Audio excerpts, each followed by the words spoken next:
Classes are a blessing bestowed upon them by the gods. At age 10, everyone undergoes a ceremony to gain their class and the skills that go with it. The boy's name is Arel. He is 10 years old. He is quite calm before the ceremony of receiving his class. Family at one table. Father is interested in what grade Arel will get. At one time he was so nervous that he could not sleep. Mother agrees with her father's words.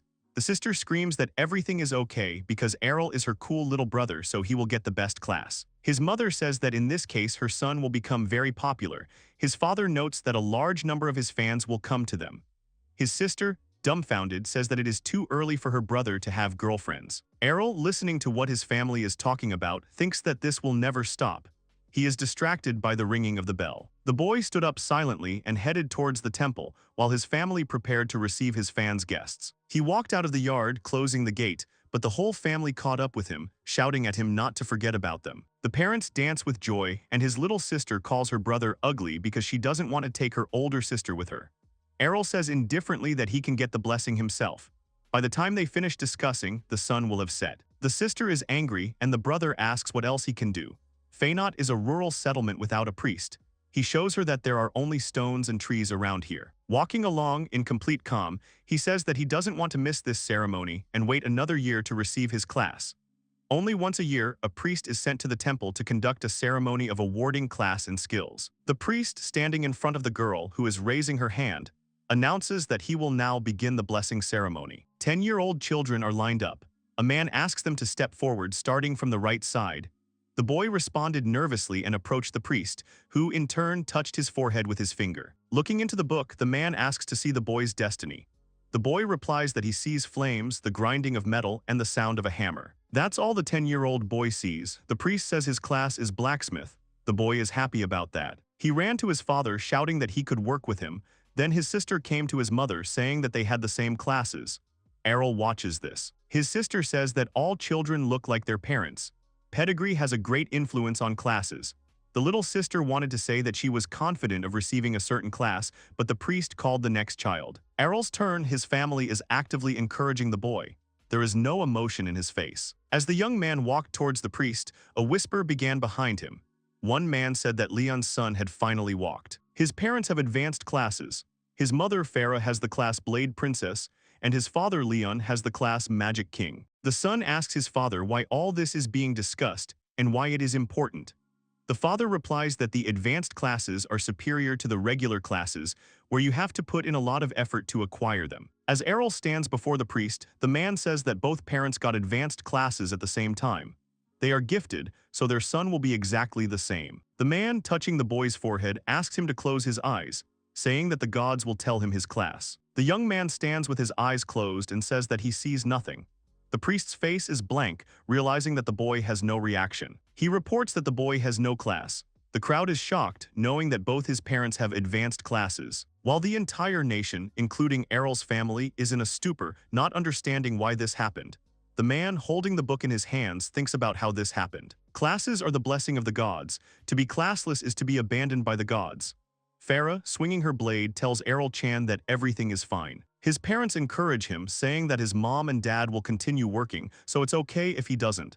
They ask him not to get depressed. The boy, training with his mother, shouts that he does not plan to do anything bad, much less sit on his parents' necks. The sister, bringing food, thinks that her brother has lost his temper. Approaching him, she says that even if he becomes a vegetable, she will never leave him. Arela was tense that his sister would do the same. Dipping a slice of lemon into his drink, the boy says they are all pretty upset that he didn't get an A as he bites into the citrus. He continues to say that he doesn't feel depressed. The whole family, sitting at the table, doubts his words. Since childhood, the young man practiced fencing with his mother. He could hold such a heavy thing. His mother called him a genius. The other kids were talking about him, saying that he was using up his practice even though he wasn't a swordsman yet. Arel didn't care at all. As a swordsman, he would gain the skill of sword mastery and an instant effect would occur. That's what they said. Even without a class, the boy can still use a sword thanks to training. It wasn't in vain. He can do the same as guys with skills. Therefore, even without a class or skills, he does not need to be depressed. Thus, Arel Chan expressed his thoughts to his family to prove that he is not depressed. The family is happy to hear this. The mother sees that her son thinks positively and wisely. The father says that he will go far. Forgetting about Arel, they began to discuss his future together, believing that he would become this or that. The boy does not like such talk and he went to train. With a blade on his belt, the boy approached the stone arena from where someone's conversations could be heard. Someone was training. There were two boys about his age. One of them, the fair-haired one, noticed Arel near the entrance. He moved away from his opponent and approached Arel, asking him that he was that guy with no class and why he came here. In response, they heard that he had come to train just like them. The boys chuckled, saying that they weren't training because they were swordsmen. He came here just to test his abilities and offers Arel to watch their training fight. Looking at them, the boy analyzes their skills. First, the swordsman receives the skill Elementary Swordsmanship. He notices that the boys move well even at the elementary level. Watching them, Arel realized that something was possible with their skills. He called out to them to suggest something. They turned to him after the question of sparring with him with a classless boy. Both did not answer and turned to look at each other. They started laughing, saying that a classless person would stand against a swordsman. Arel didn't understand the reason for the laughter, saying that he was good enough. The Blade Princess, his mother, is very strong. He cannot fight her back.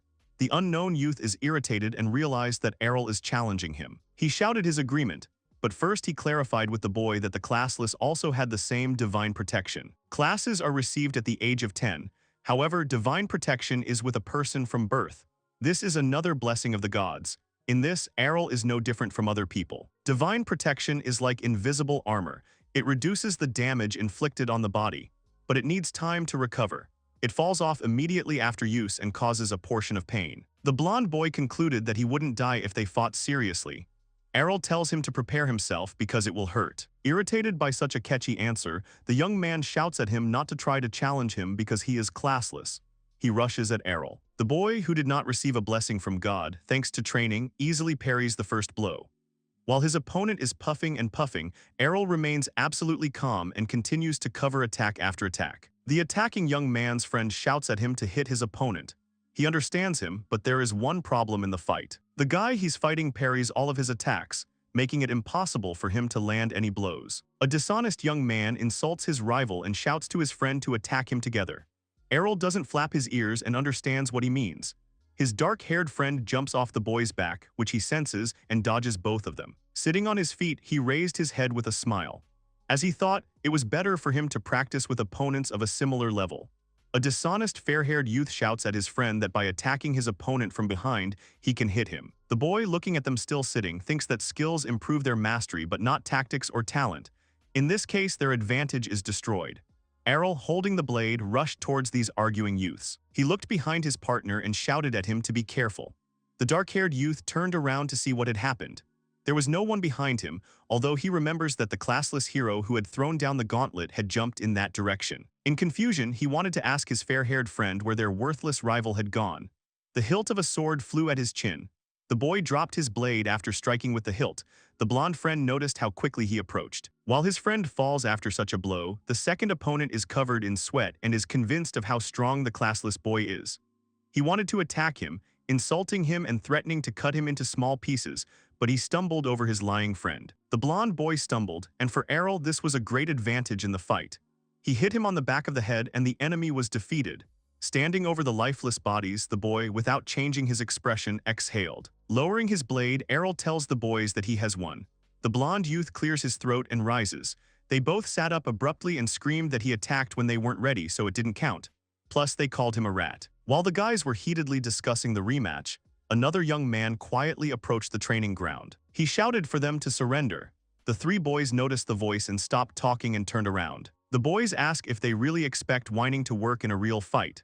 Looking at them, the kid says that they call themselves swordsmen, so let them stop disgracing themselves and whining. The blonde boy asked the newcomer who he thought he was, but his friend shut him up, saying that he was the red-haired swordsman.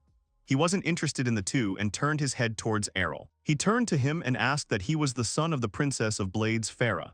Arel still reacts calmly to everything. Having answered in agreement, the young man who came said that he realized that even a classless person can inherit abilities from his parents. Standing in front of him face to face, he told him that these two guys were warm-up acts. He told Arel not to think that he was cool for beating these losers. Holding the tip of the blade in front of his opponent, the boy tells the classless one that he will be his next opponent, promising to show him the true power of a swordsman. Still holding the blade in front of Arel's face, the young man shouts for him to start and not stand there in a stupor. He challenges the boy to a duel. Looking at his future enemy, Arel realized that he was seeing him for the first time, but he didn't understand where all that hatred towards him came from. They heard a whisper behind them. Two boys said that the swordsman with red hair looks like the son of the police chief. The swordsman turned around and said that they were right. His father was the chief of police, his name was Evans. Arel remembered him. He knows him because he always comes to his mother with various requests to exterminate monsters. A male police chief with a beard and short hair. He is muscular and has a scar on his face that runs from his jaw to his forehead. His skills with a sword, as well as his determination and leadership qualities, make Evans very popular. Looking at the opponent, the son of the police chief, Arel realizes that they are not alike at all. He is tense, thinking that this guy will turn into an old country bumpkin like his father. At this moment, the boy praises his father. But the conversation suddenly changed from his father to Arela's mother. His mother is considered the strongest swordsman, which he will never agree with. Arel concluded that the red-haired swordsman was picking on him solely because of his parents. The rival shuts him up, shouting that he probably thinks he's the strongest. Arel calmly says that his mother is the strongest in the world, although he cannot boast of her leadership abilities. The skill of the parents is inherited by their children. The boy shouts that this is the reason why Arel is not his rival. He goes on to say that after becoming a swordsman a year ago, he continued to hone his skills. And when his father taught him how to use a sword, he managed to master the intermediate skills that usually take 3 years to learn. Pointing his finger at Arel, the boy shouts that he will not lose to someone like him. The young man understands that the boy respects his father very much, which is why he works hard in the path of a swordsman. Arel says his skills were drilled into him by his mother, so he doesn't plan on losing to the weirdo. The young man recalls training with his mother, who was thinking about how to teach her son the skill and suggested swinging swords. With a smile on her face, she said that she could not explain it to him in words, so the boy had to watch and learn. With one blow of the blade, her son would fly away somewhere far away. As Arel said, these skills are literally hammered into him. The boy demands to raise his sword and declares war. He attacks Arel with super speed, which even makes him tense up. Two guys say that it looks like the real thing. They even had time to doubt that the boy is classless because he can withstand quite strong opponents. Arel is convinced that his opponent is definitely stronger than the guys he fought with when he came to the training ground. He lets his anger take hold of him, and if, as the classless one thinks, he uses the gap between his careless attacks, we can strike. The boy shouts that the enemy is caught and has already pointed the tip of the blade in his direction. The swordsman notices this, and he activated the skill double slash. It looked like he had 2 swords in his hands instead of 1. Arel noticed that it was a double attack, but it seemed like it wasn't because the swordsman only swung once. And then a blow from this skill hits him in the side.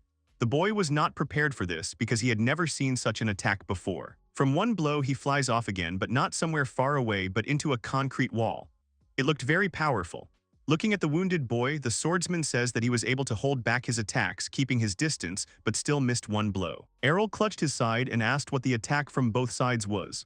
The swordsman explained that it was an attack skill, namely a skill that deals 2 hits in one swing. It is not surprising that someone without the skill like Arel is unable to parry it. This guy was able to surprise the young man. He was able to reflect the first one. Then the swordsman suggests trying again. Following his agreement, the police chief's son warns Arel that he will knock all this bragging out of him. A simple house, a sunny morning. Someone is trying to wake up a classless boy, wishing him good morning and demanding that he wake up. The young man opened his eyes and saw his sister lying sweetly next to him on the pillow. She was trying to wake him up. Arel turned away and continued sleeping. Calling herself his adorable little sister, the girl screams at him not to ignore her. Getting out of bed, the boy tells her that lying is not good. He does not think she is charming. She asks him not to worry about it and promises to become like that someday. The sister, squinting, smiles. Arel asks to wake up, but the girl does not understand the joke and says that she is already fully awake. While the older brother wishes his mother good morning, the little sister follows him and gets indignant. Farah greets her son, saying that breakfast is ready. After breakfast, Arel gets up from the table, thanks for the food, and says that he is leaving now.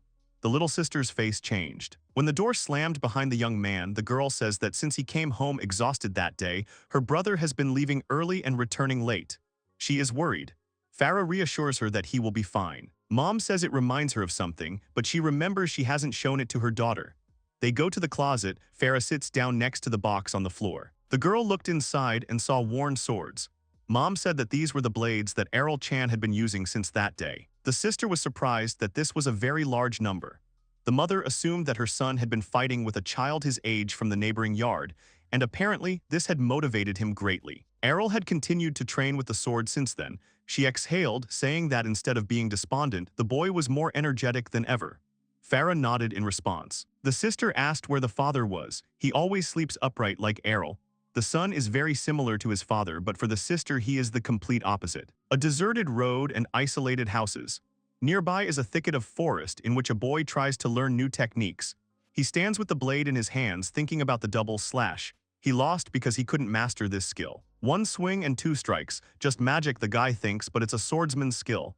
In the time it takes to strike one, you make two. When you increase your physical abilities, you can use high-level skills. Therefore, if physical abilities are developed enough to be able to use a double cutting strike, then Arel will be able to use it even without swordsmanship. The boy remembers the movements of the red-haired swordsman. He wants to become stronger no matter what. Just think one day he would be able to use not only what his mother taught him, but other skills as well. A cracking sound came from the forest. The goblins are looking at the boy standing near the tree from behind the bushes. They think they are as invisible as possible. One of them jumped from behind with a club, hoping to cause damage, but Arel noticed this and turning around used a double cutting blow. For little guys like goblins, he's quite a threat with this skill. The other monsters ran away. Wiping his blade, the guy thinks that the forest is very cool even though it is dangerous, but he can train for his own pleasure. Putting his sword back in its sheath and securing it to his belt, the boy stretches, thinking that it is time to go home. A piercing roar is heard from the forest, coming from the thicket of the forest, which made the guy scared. He immediately thought of a large enemy. Realizing that the enemy was at the foot of the mountain, he decided to report it to the police, but heard someone scream. Turning around to the source of the sound, Arel realized that it was a child's voice and someone was being attacked.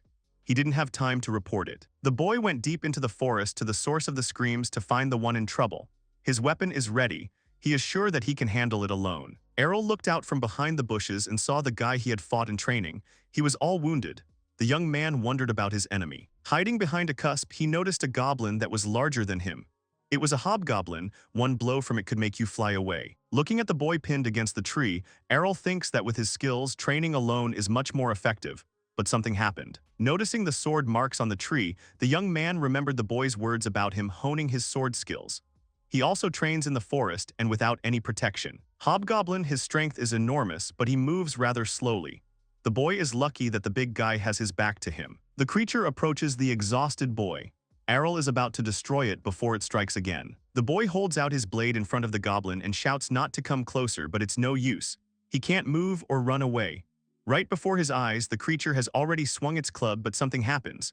2 quick blows to the thug's neck. A wounded boy stands with his sword outstretched as a hobgoblin falls to the ground with a crash in front of him. Arel, standing with his blade in his hand, says that it was easier than he expected. Looking at the boy by the tree, he waved hello. The wounded youth falls from helplessness.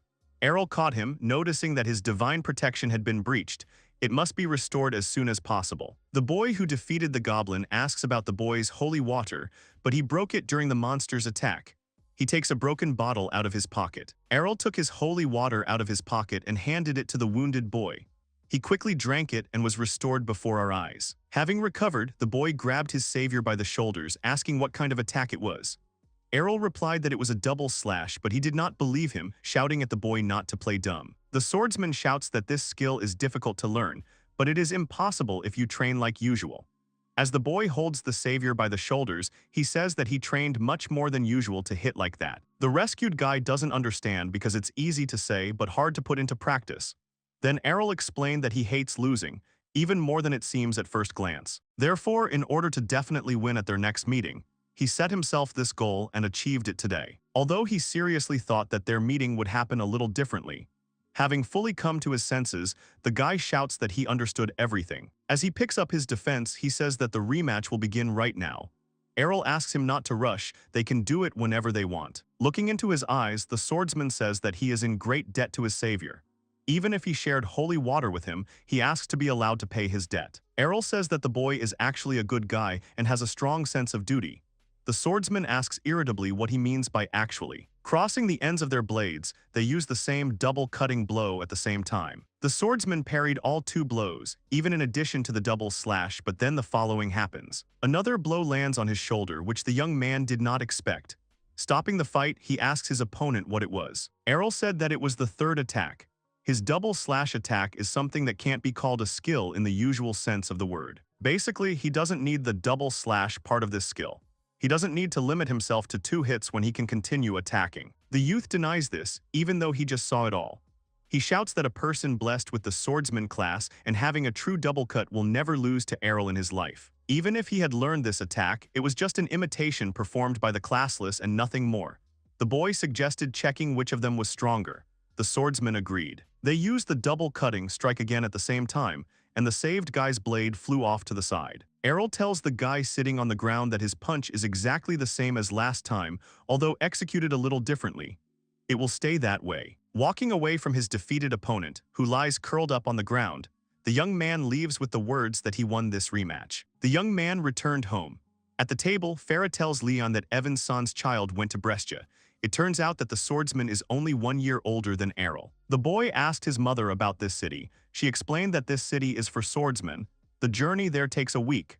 The sister shouts that her mother used to work in this city. Farah, with a smile on her face, says that before she got married, she joined a guild and swung a sword every day. The mother honed her sword skills with her comrades every day.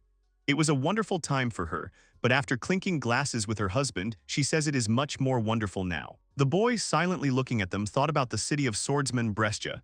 He thought about going there. The cart rolls along the road, along the boulders that form a wall.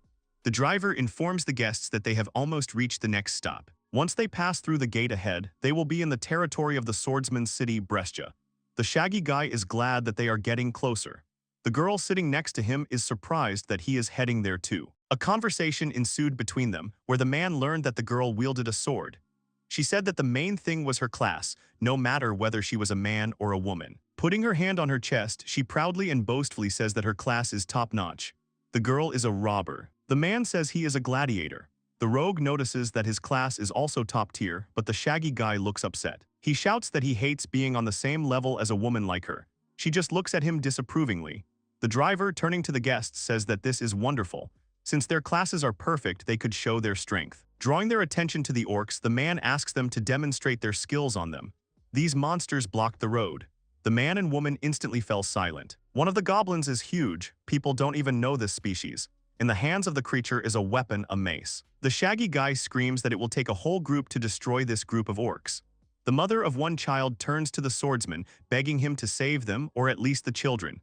He barks at her not to mess with him. He screams that his own health is his priority. He believes that if he stays here, he will definitely die. The man jumped off the cart and ran. The girl with the robber class also decided to save herself, wanting to save her life. While the driver was thinking about leaving, a guy in a hood went ahead of him. The man called out to him, saying that he needed to run in the other direction. But suddenly he noticed that the guy was near him and now in the center of this pile of enemies. The man stopped the cart. All the guests watch this boy fight. The driver notices that the boy is quite strong. The child's father said that he did not notice how this boy left. The driver watches the skills of this young man with a smile. The hooded boy is very fast, but is now surrounded by a whole crowd of enemies with weapons. The carrier is interested in his plan of action. These bloodthirsty monsters are approaching the boy from all sides. He stands waiting for something. As they approached him, he made a sharp turn away from the enemies, deftly parrying between the enemies' blows. With just one jump, the boy pushed off several opponents and jumped on the goblin's head. The guests and the driver are surprised by this. The boy sitting in the cart says that the boy in the hood seems to be dancing. The man says that the young man, while dancing, dodged all the attacks, and all the while continued to swing his sword. But this blade dance can only be learned from the Blade Princess. That hooded guy was Arel. There was one last enemy left, a huge orc with a mace. The boy was not afraid to attack, dodging his attacks. With one jump, he flew towards his last opponent. Jumping on the neck, he pierced the orc's head with his blade. Everyone in the cart was overjoyed that the boy had defeated the orcs.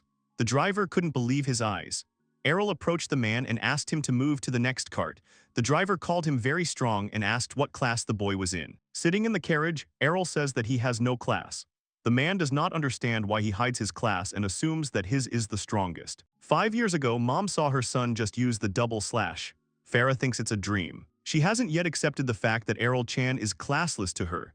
Mom started crying, calling herself cruel. The young man reassured her that it was not a dream and that he had actually used that blow. It had taken him some time, but now he could repeat it using his own powers. He wants to do the same with other skills, so the boy asks his mother to show him all the other skills she knows. Farah looked at him silently. Archan waited for an answer from his dumbfounded mother. After a long time without an answer, he tensed up and started waving his hand in front of her eyes. Farah is so happy that she screams for everyone to listen. She calls her son Arel-chan a real genius. He asks her to just show him these skills. Present day, the boy is sitting in a carriage, lost in thought, but the driver calls him, saying that they have arrived in Brescia. Looking at the city, the boy notices that there are many swordsmen there. The man notes that these are not just swordsmen. Then the young man asked what not simple ones like this driver. The man laughed, saying that he was just a driver. When the orcs appeared, he was very calm, although there were many of them. The man exhaled, saying that it was not his. It's not his job to be something like a secretary in a court. He would have to keep so many formalities in his head. He says with a smile that being a driver is more interesting. He can meet interesting people like a boy, so he will not stay here. A surprised Arel looks after the man who asks him to give it his all. The boy thought about the highest class, holy knight, or something similar that can be used in the judicial service. While the boy was thinking about this, a girl crept up behind him. She was slowly approaching his back. Almost touching his shoulder, the boy turned in the other direction. The girl flew straight to the ground. This boy dodged without looking at her. She thought that it meant he had a strong skill. Getting up from the ground, she happily said that everything was fine and realized that he was new here. The girl learned that the guy was looking for a guild. She says she's trying to find new recruits for their guild. Arelu doesn't think it's a coincidence. He feels like she almost ran into him on purpose. She hands him a sheet of paper so he can look at the contract to join her guild. Having refused her, Arel leaves. She stops him, asking the reason for the refusal. He explains that the girl is too excited to look for new recruits. Looking at her, the boy tells her that her guild must be small and weak. The girl tries to lie, but the boy asks her to learn how to do it. She decided to give him a special honor, namely the right to go on a one-day date with her, Lilia. The boy is not interested. Rejecting her, memories came to him, exactly like his sister. Only she has no breasts, but she is quite beautiful. Walking to the square where there are a lot of people, Arel assumed that there is a large selection of guilds here. He wants to find a strong and popular one. Looking at his letter, the man sees that the boy is a classless person. This does not please him. He is driven out of one and another guild, saying that they do not play games here. People did not even allow him to show his skills. Sitting in the square, he believes that he is in a difficult position. He was thrown out after only looking at his application. Farah, having learned that her son was heading to Brescia, decided to write a letter of recommendation that might help. Arel thought that his mother was overprotective of him, but she must have expected something like this to happen. He had already decided to go look for the guild she was in. That same Lilia appeared behind him. She noticed that the boy still hadn't decided who to join. The guy notes that the girl hasn't stopped torturing him yet. Following him, she tells him honestly that they lack recruits. Their guild is on the verge of extinction. The guy refuses, but the girl begs him to help them. Looking around the street, the young man remembers where his mother used to live. The girl asks to look at their guild. Arel, looking towards their guild, noticed that the building was quite large. Lilia says that the guild used to be very famous. He asked why they were so short of recruits and suggested that they had an abandoned guild. Lilia doesn't deny it. She explains that their previous star is gone and they've become the weakest guild. The guy remembers his mother's words. The name of their guild comes from the master skill of dual swords, Dragon Strike. It's like a dragon bite. The girl, clenching her fist, says that she is giving an oath. They will definitely return to the top where they once were, and shouts that the dragon's fang is invincible. Arel remembered that this was the guild his mother had mentioned. Lilia was giving a tour of the building. They heard a bottle bang on a table. A drunk man noticed the newcomer. He was very drunk. The boy noticed that Lilia's father was missing his right arm. The man shouted at the newcomer to forget about this guild. The girl explained to the boy that her father was a master of dual swords. He used to be a famous swordsman, but after losing his arm, he started drinking. She will understand that after this, he will not want to join them. Arel said the opposite. He agrees. The girl is happy and decided to hurry up to fill out the application. The guy agreed because they won't take him anywhere anyway. Sitting on the sofas, Lilia reads the application. Seeing that he is classless, she considers it an unfunny joke. The guy hands over his professional certificate. The girl stood up and silently reached for one of the blades hanging on the wall to the side of them. The boy watched her. Standing in front of Arel with a fierce look, Lilia tells him to withdraw his statement if he does not want to die. She shouts that people who should join guilds are either swordsmen or knights. At the very least, the boy should have some class related to a swordsman, otherwise he will be useless. The girl is angry and calls the guy an arrogant asshole with no class. She is disappointed by this. Another girl named Reina came. She heard Lilia screaming all the way to the guild. The girl shouts that when she thought she had found a person for the guild, it turned out that he was classless. Hearing the word classless, Reina turned to Arel and recognized him. The boy looks at her in bewilderment. The young man did not recognize her. She shouts that they are from the same village and they even had a duel. Looking at her face, he understood. The boy says that he could not forget such a beauty as her. The boy remembers a fight with a boy with the same hair color. He says, if he remembers correctly, that it was Evan's son. Reina interrupts him, shouting that Evans only had a daughter. Arel was stunned to realize that he was her. He apologized for not recognizing her. The girl said that her hair had grown in the last 5 years. The boy noted that it wasn't just her hair but told him to forget about it. Lilia asks if Arel-chan is the same guy she couldn't beat, calling him classless. The girl is shocked, not believing that this was real. Reina says that it is usually impossible, but she will not act the same way because she has become stronger in these 5 years. Turning to him, she says that this is a great time. They have a training ground in the basement and offered the guy a rematch after these 5 years. Going down, the young man clarifies the rules of the match.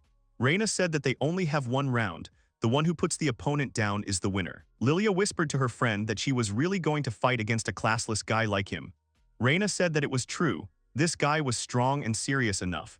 The girl did not intend to lose this time. Lily, as a judge, stands above and shouts for the swordsmen to first prepare themselves, then gives the signal for the battle to begin. They use the skill double slash again. The guy notices that the skill is the same as 5 years ago. Several blows flew at his shoulders. Reina said that his defense was broken. He put his sword down, point down. The weapon stuck into the concrete floor. She said that she had become much stronger than 5 years ago. The guy noticed that her sword was heavy. Reina, taking out her weapon, reports that the sword is 5 times heavier than usual, so it is not so easy to defend against. With inhuman strength and the heavy swordsman's skill, the girl promises to easily take him down using her power. As the battle continued, Arel noticed that she had the highest class of heavy swordsman.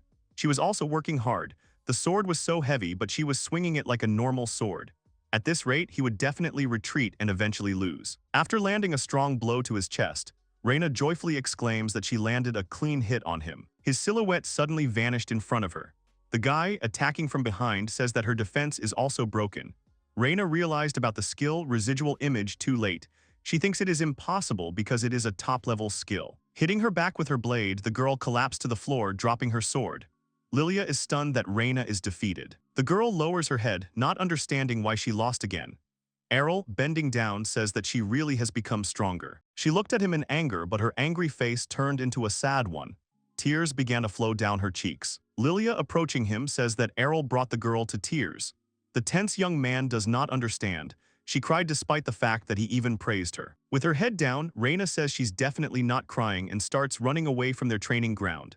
The sounds of roaring can be heard from above, how she's lost again, even though she's worked so hard for the past 5 years. Lilia, clearing her throat, greets the boy as a new comrade in arms of the Dragon Fang Guild. The boy said that she changed her attitude rather quickly, but she only said that she believed in Arel-san from the very beginning. Having woken up and stretched in the morning, the boy came down from the bedroom and was met by Lilia, who wished him good morning. When asked if he had slept well, the guy said that sleeping on a normal bed was simply divine. When confronted by Reina, her friend wants to make announcements since they have all met each other. Looking at the girl, the young man sees that she is still worried about yesterday's loss. Lilia says that since there are now 3 people in the guild, this is enough to participate in the competition between guilds. She announces that she will be joining the upcoming guild war next week. When asked about guild wars, Lilia explained that it would be a one-on-one duel until there was one winner, and the guild that had no fighters left loses. The upper limit of participants is 10 people. The Dragon Fang Guild will have to fight 3 against 10. She knows she is asking for the impossible, but they must win. As the guys can see, they are short of people. Lilia and Reina have been making money by winning solo battles and completing quests, but the money needed to keep the guild afloat is running low. Reina wanted to say something, but Lilia continued to talk about how they would participate now. She had no intention of losing their cozy home. The ranks are divided into 4 groups. The girl cheerfully hopes that there will be no A ranks. There are 2 B ranks in the Dragon Fang Guild. This is the first time Arel has heard of this. They didn't have it at home. Reina said that it was a rank to determine the strength of a swordsman. Lilia explains that these ranks are divided into 4 groups, and there are about 500 swordsmen in the city, but only about 20 people are a rank. The girl said that the chance of getting into a fight against an A rank was very small and ran off to see who their opponents would be. The matches would start soon. The guys were left alone and Reina decided to go train until their turn came. Arel called out to the girl. She scolds him for calling her by her name. The young man asks about other skills besides inhuman strength. As they go down the stairs, the girl says that there is also hardness, which reduces the decrease in the strength of divine defense. The boy understood. This skill simply increases divine defense. This is exactly what he wanted to learn. Grabbing the girl's hands, Arel, looking into her eyes, asks Reina to strike with the sword in her sheath. The girl doesn't want to. The boy thinks about asking someone else, but this was a chance for them to get closer. Reina is dumbfounded by the word closer after hitting him. She doubts his request. She doesn't know what kind of blows will make him happy, but she thinks to start with friendly ones. The guy felt that there was a huge misunderstanding. The reason he asked her was because he wanted to replicate the girl's hardness. Hardness is essentially the ability to receive and withstand more blows. Arel thought that he needed to receive the blow in a state where no defense could affect him. And for it to be effective, the one doing the hitting has to be someone with great power. Reina thinks he's a fool. She reminds him that skills are something given by the gods. He can't just learn them, but the guy objects. Arel asked for her sword. The girl is curious about his next plan of action, thinking that he will not be able to lift it. With one hand, the young man put the sword near her face. Even without her superhuman strength skill, he was able to swing it. The guy reminds that not only superhuman strength, but also residual image with double cutting blow. After constant training, he was able to repeat them. Looking at Reina, he asked if she had anything to say about how a person with class doesn't stand a chance against a classless guy who tries his best. She agreed with his words. If diligence was worth nothing, the girl would still be an ordinary swordsman. Reina says she understands him and will go with him to this special training. However, she will definitely beat him, so she asks him not to start crying in the middle. Looking into her eyes, he understands that there will be no mercy and says that he is glad that she is such a good girl. Embarrassed, Reina reminds him that she asked him not to laugh at her. The young man did not understand what she was talking about. Lilia returned to the house and shouted to the guys that she finally found out which guild will be against Dragon Fang. She runs into the training ground and says that at the moment the enemy guild is on top. It is Black Blade. If she remembered correctly, they had about 8 air anchors. Since the guild leader was as tenacious as a snake, he would definitely gather a team to completely destroy them. Lilia screams that they need to train hard, but saw that as soon as she left, they immediately started killing each other. Arel sits all wounded, and Reina screams that this is a special lesson and waits for confirmation from the guy. The young man is hungry and suggests making something like breakfast. Reina is surprised that he really wants to eat something now, and Lilia shouts at him to drink holy water instead of breakfast. The day of the guild war. There are many people near the arena. Various guilds have gathered here. Behind Arel, several people are surprised by the appearance of the Dragon Fang as they thought they were extinct. One of the guys says that they probably won't win and bets on the Black Blade. Reina stops the enraged Lilia. Arel is surprised that you can even place bets here. A friend explained that this is why it exists for many people. Lilia reports that the odds on them are x20. The boy thinks this is great news, but the girl screams that this is an indicator of lack of faith in their victory. On the other hand, it's a great chance to earn some much-needed money. Lilia took all their money and bet on them winning.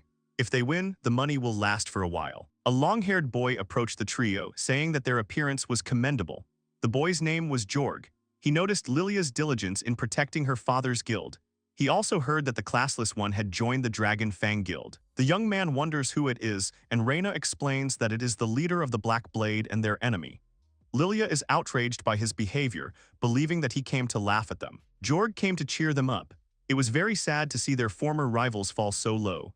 He wanted to help them and gathered average fighters against them. Lily thinks that the leader did this knowing that even they would defeat them. The rival thinks that this is a great chance to get money. As he leaves, he asks them to give their best in battle. Lilia is irritated by his behavior, it offends her. Arel does not think that he decided to help them. Reina says that Jorg destroys any guild he encounters. The guy understands that the girl wants to save her father's guild, but he is interested in why Reina stayed in the guild. She said that when she came to the city of swordsmen, everyone she came to didn't want to take her. Everyone wanted immediate results. Lilia's father has seen her get kicked out quite often, wherever she goes. Noticing how she doesn't give up, he offers to join his guild. The man saved the girl when she was being kicked out everywhere, so he feels obligated to save him this time. Lilia reminds that Arel's son was also saved by her guild and talks about his debt. But he reminded her that he joined at her request and therefore does not owe anything. The girl tells the guy that he has no self-control at all, but he has no reason to lie to anyone.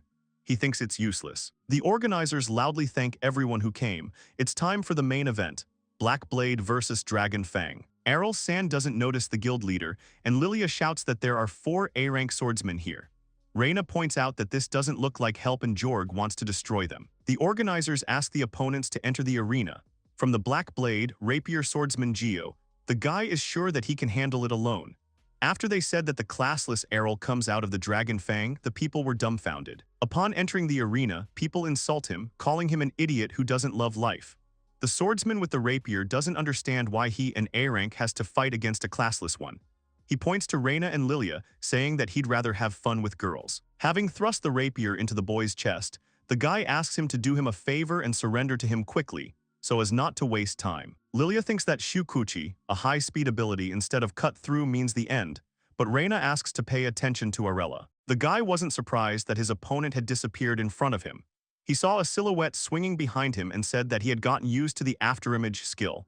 This ability didn't work against him, and he pierced his opponent with his rapier again, but he had disappeared again. This time there are several of them and the guy doesn't care who is real. He will use Shukuchi and finish them all off at once.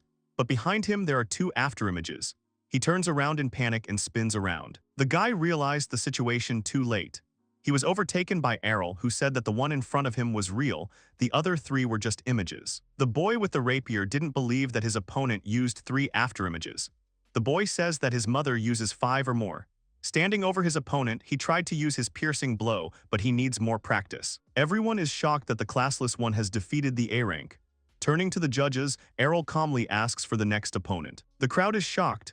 One by one the opponents fly away and the boy asks for the next ones.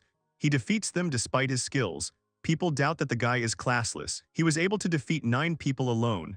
The last one remains. Lilia noticed that their boyfriend was very strong and she was outraged that Reina had not said this before, considering that they were childhood friends.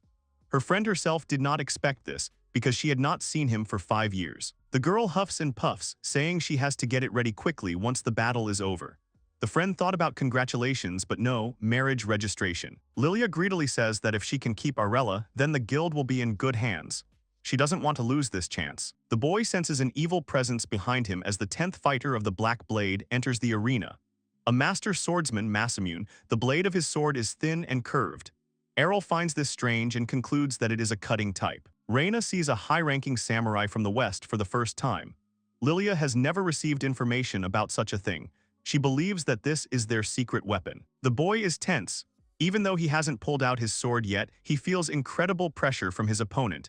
It will end badly for him if the boy moves thoughtlessly. Masamune believes that his opponent won't take a single step forward. Since he was sure that he couldn't be defeated with a simple technique, the guy planned to use the skill Certain Death. Even after Masamune revealed the plan, Arel is heading for defeat. Eventually, someone has to step up. The boy would like to see his skill, but the boy thinks it's impossible. He promises that the enemy will lie on the ground. Arel says that this interests him. He is confident in his speed. Masamune has not yet drawn his sword, so he wants to draw it from its sheath in one breath. The boy doesn't know and wants to approach as a phantom, but because of his concentration, the opponent can immediately understand everything. It seems that as soon as Arel enters his distance, everything will end instantly. The one who is faster will win the battle. When Masamune throws his who's punch, he thinks he has caught the guy, but he suddenly disappears into thin air. The one behind him was definitely not a residual image. This means that Arel moves faster than his blade. The boy says that the enemy is the fastest in this city, but he was trained by someone who is even faster. Arel will show Masamune his mother's Certain Death skill. And right in the back, the boy uses the skill Piercing Storm. Countless blades, Certain Death of the Princess of Blades. The enemy is defeated. The crowd did not even have time to understand what happened because it happened as quickly as possible. The stunned judge referee is asked to give a verdict and the winner of the war is Arel. Black Blade is defeated by Dragon Fang. People are angry because they bet on the Black Blade and the guild with the classless fighter won. Arel-san and Jorg met eyes. An interpersonal war begins in which the opponent does not want to lose. Lily wanted to jump into the boy's arms with words of gratitude but landed on the ground. She is upset that he always dodges, and he has this habit because of his older sister. Reina held out her arms to embrace Arel but changed her mind, cleared her throat, and apologized. He didn't mind with her. Dragonfang Guild, Lilia is happy to drink after her victory. Arel is surprised that she is older than Reina. The girl offers to drink juice. Putting the mug on the table, Lilia asks the guy to marry her. Pressing herself against him, she asks him not to worry, but the guy doesn't want to and refuses. She reassures him that he can leave his desires to her and she will do everything.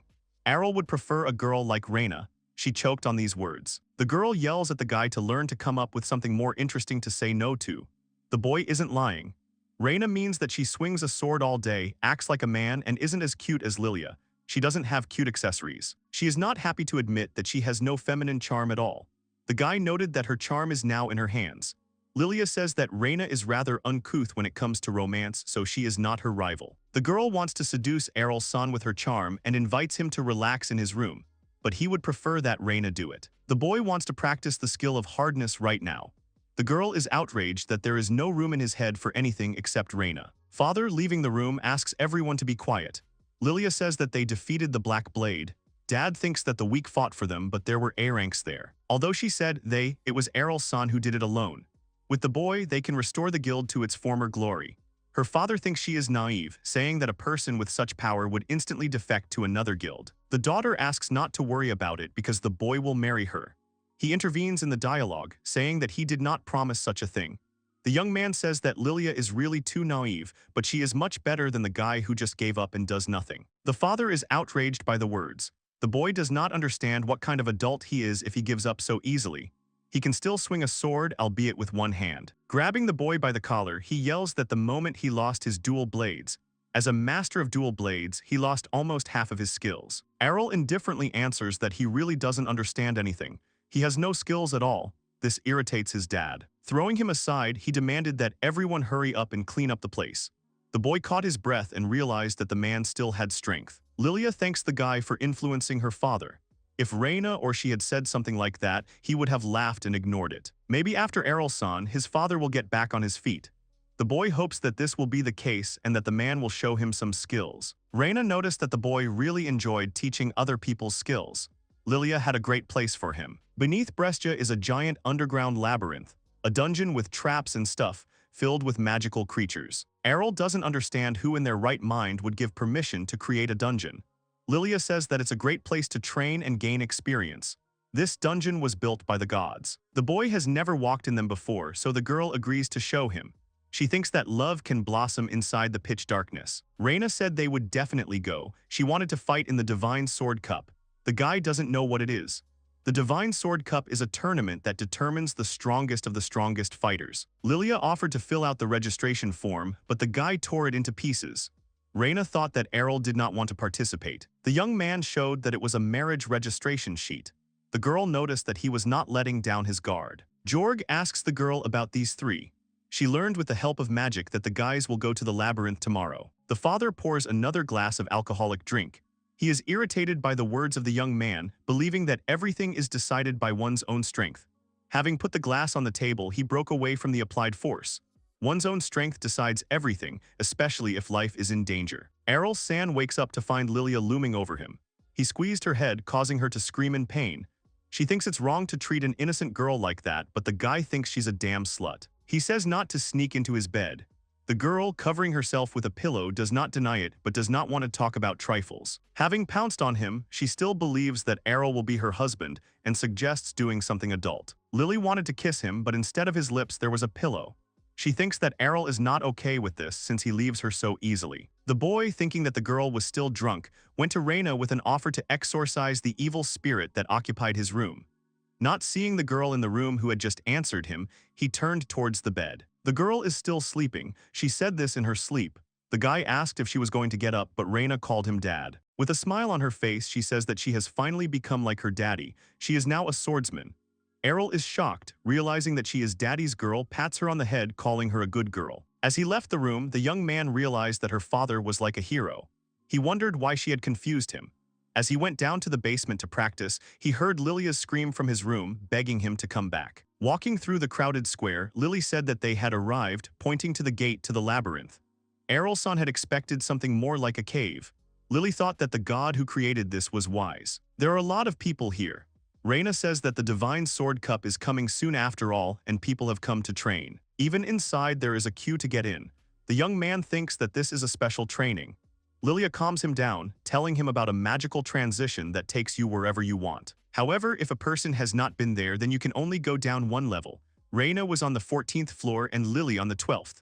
Arel wanted to start from the 14th, but the magic will only let him into the floor where he has already been. The guy found this annoying. Lilia said that she would show the shortest route, and suggested that they give it their all before the cup started. The girl tells Reina that she will take care of the boy and sends her friend ahead. She wants to go with them, but Lily says there is no need for two guides at once. Lily grabbed the boy and led him forward. She wants to continue what she started in the morning, but the young man feels that she will only cause more problems. Arel said he wanted Reina to go with him. She happily agreed and then wondered why she was so happy about it. They finally came down. Opening the doors, they saw living armor. For the young man, this is a warm welcome. The living armor acts very fast for its size, but for a young man, it's no match for an A rank. After cutting off his head, the enemy continued to attack. This is a magical armor that is powered by the power of the labyrinth. They do not feel pain or weakness. The guy thinks that if he wants to stop them, he needs to aim for their legs. He hits the running soldier in the legs, causing him to collapse in front of him. The girls have already dealt with their opponents, but his enemy is still stubbornly waving his sword, trying to reach the guy. Reina explains that the living armor will come to life again after a while and attack again. She considers this a good place to train. Lilia called them pretty tough opponents for the first level, but the guy said she didn't do anything. She said she gave the recruits a chance to prove themselves. It's definitely not because the guys are too fast. Lilia is a swordsman. The girl offered to help him learn new skills. The guy tried to remember the class that is higher, and it turned out to be the Princess of Blades. To Arel, Lilia calls the young man insensitive, saying that she can do something like a sympathetic heart. A cry for help was heard from the next level. A guy came out of there all wounded, screaming. Having fallen to the ground, Reinu ran up to him. It turned out that he had fallen into a trap. The girl offered to take him out, but he refused. His comrades are still there. He wants to go back and help them.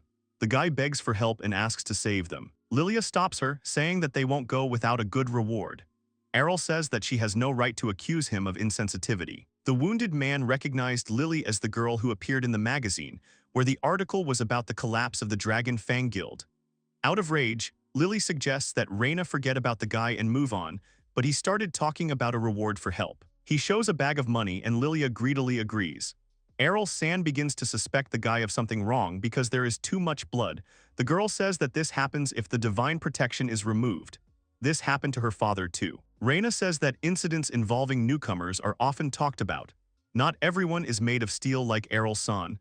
He felt like he was being praised. As the fighter leads them to his comrades, Lily is happy that they have earned some money and suggests that they think of it as a job. Looking at the boy's bloody footprints, Arel suggests that perhaps most swordsmen cannot fight without protection. However, due to his sophisticated training, he knows this condition very well. Such blood loss is life-threatening. When Arel lost so much blood, he could not stand on his feet, let alone walk without holy water. The boy finds these injuries very strange and thinks that they are being lured into a trap. In that case, it will be much more interesting than just fighting with living armor. The wounded man led them to the entrance to a secret room. By activating a certain brick, a hidden door opens before them. Reina was about to go, but he was stopped by Arel San, who told the guy to go into the room first. There are no comrades in the room and no enemies in sight. Lily noticed something on the ground. Reina saw blood and her friend saw unclaimed money. While Reina thinks that she doesn't understand something in this life, Lilia went to pick up a coin near a pool of blood. A portal of movement was activated under them. No one can move their feet. Arel is still calm while the girls are panicking. The guy by the wall apologized for that, but for him, work is work. Looking down, the surface began to disappear. He screams furiously about being laughed at.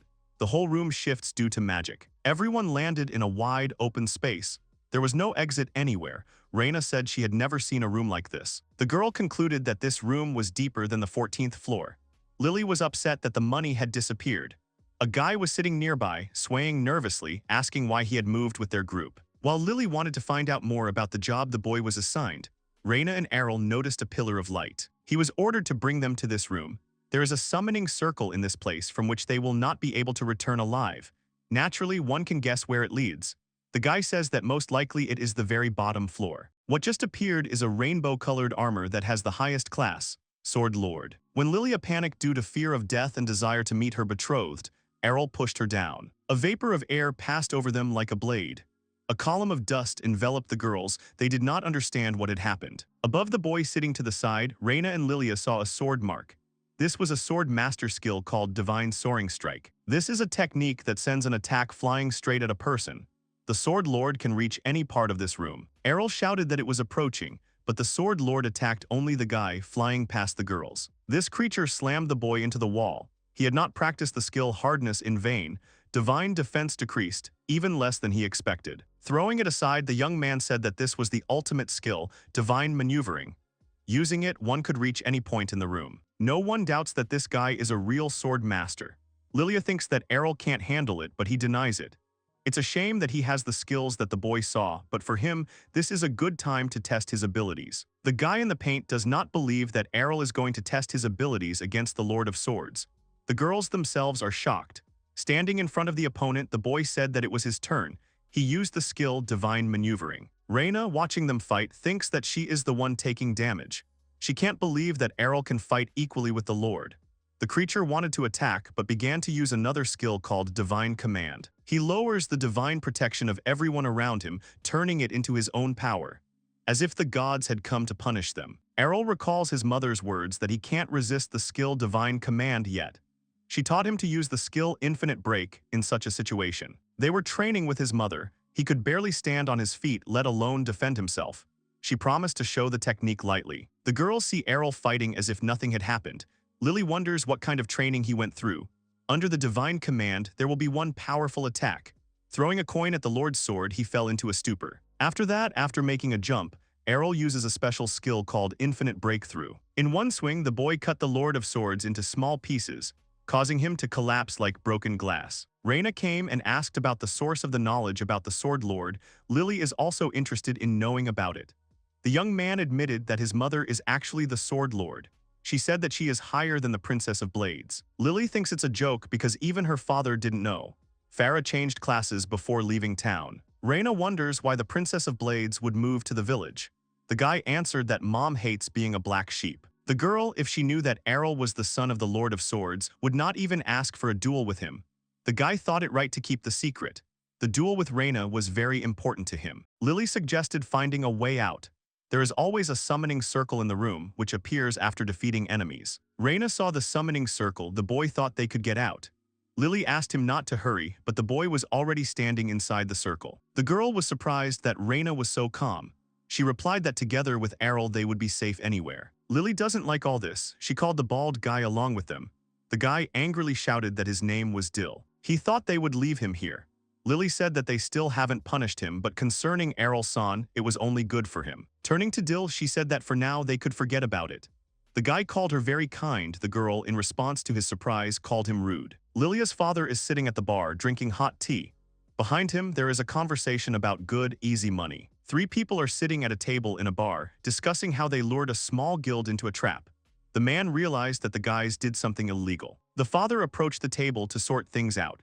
One of the boys wanted to protest, but he was stopped as soon as they saw that the man was the previous leader of the Dragon Fang Guild. Looking at the young man who spoke about the guild leader, they realized that this man was one of those who was supposed to fall into the trap. In anger, the father hit the table with his hand, but the furniture could not withstand such pressure and shattered into pieces. Grabbing the guy who wanted to present the case by the collar, the man finds out what they did to his daughter Lilia. The boy confessed that they were supposed to lure them into a teleport trap. Jorg entered the tavern. The man's name is Rod. The leader of the Black Blade Guild entered after hearing the rumble from the store. Rod doesn't care about Jorg. He wants to find out from the guys about the request to do something with his Lily. Letting go of the young man, he turned to the long-haired guy, realizing that he did it. The man grabbed Jorg by the collar, ordering him not to play the fool, knowing that he was constantly setting traps for people who disliked him. The long-haired leader waved away his single hand and said that these were empty words without evidence. He claimed that his comrades were there and tried to stop the Dragon Fang. Jorg said that Rod could ask his daughter himself if she returned alive from the trap she had fallen into. The father is indignant after these words, and his opponent wanted to have a drink. At this moment, Lilia comes into the tavern with the words that the guys have earned some money and it is time to relax. Following her, Reina and Arel enter, discussing the excellent dishes sold in this establishment. Lilia saw her father and Jorg. The leader of the Black Blades Guild is stunned that they are alive and well. He asked about the trap they fell into, but they defeated the enemies and returned safely. Jorg does not believe her words. Lily screams that they are still a strong guild. The Blade Lord was in that room. The leader of the Black Blades knows that for B ranks this is certain death. It dawned on him that it wasn't the girls who were fighting, but Arel, who was standing behind the counter eating a hot, delicious burger. Lilia turned to Jorg again, saying that the guy who lured them into a trap confessed that he did it on his orders. The leader plays the innocent baby, saying that the place they went to is called the Underground Labyrinth. People go there at their own risk, anything can happen there. Jorg says it's their mistake to fall into a trap. Munching on a burger, Arel agrees with his opponent's words. Lily yells at him not to stab his comrades in the back. Rod correctly understood that Jorg had the goal of taking lives. He would never forgive him for that. Challenging, the long-haired guy asked him what to do next, calling Rod a drunkard. The man shouted that he would not drink another drop, but for Jorg this means nothing. For him, Rod is an old man who has lost half his skills. Passing by Arel, the leader says that he will also take part in the upcoming battles, and will definitely be the one who will bring the young man down from the sky. After a long time, a smile appeared on the boy's face. He is looking forward to their upcoming meeting at the cup. Rushing into the guild house, Jorg is furious that Dragon Fang survived the trap. He looks towards his armory. After the Princess of Blades disappeared, they crushed the Master of Dual Blades. Thanks to this, the title of the strongest should be Jorg. The Classless defeats high-ranking opponents. The well-deserved title of strongest will once again be stolen by the ragamuffins of Dragon's Fang. Jorg doesn't want to let that happen. He wants to wipe Arel off the face of the earth and erase this thorn in his side. Black magic comes from the box calling Jorg. The voice in the leader's head, the sword considers the desire to be the strongest magnificent. It whispers to him that Jorg should do it. Lilia sits with a piece of paper. Reina sits opposite, thinking that the debts are being closed, but it is a list of groups for preliminary selection. Arel and Lily are in the same group. The boy is surprised that the cup has a selection. Reina explained that there are a lot of contenders. The winner of the selection group will go further. For Lilia, this is the finish line, and her friend is in another group. Reina is confident that she will definitely pass the qualifying round this year. The young man said that she would make her dad happy with this. The girl happily agreed with him, but then shyly shouted that she called him father, not daddy. Getting up from the couch, Lily says that her chances are slim, but she hasn't given up. The girl suggests going down into the labyrinth again. Rod, hearing that they would go to that place again, asked them to be more careful and take his words more seriously. No one knows what else Jorg has planned. The father says that Lilia was worried about him all the time. He believes that he has no moral right to behave like a worried father. He says it's time to stop messing around and return as a swordsman. Arel is happy about that. The host says that this moment has come again. The preliminary selection for the Sacred Sword Cup begins. Lily is upset that she couldn't get out of the qualifying group. Anyway, it's Arela's turn to fight the one Lily lost to. The enemy uses unusual skills. Although the boy saw most of the skills in the dungeon, there are skills that are not related to swordsmen. Lilia's enemy class is Magic Swordsman. She fights using magic as well as her sword. The girl turned to the guy after he said that her class was strange. She explained that she had a normal class. The swordswoman explained that she didn't want to hear excuses about the guy losing because of her advantage. In their battle, the strongest will win and that's it. Without wasting a minute, the girl decided to show the young man the magic of the sword. He easily parries the fire that follows him. The magical swordsman calls his opponent naive. She makes him dance for her until he is exhausted. Arel can't read her opponent's movements because of such a massive attack.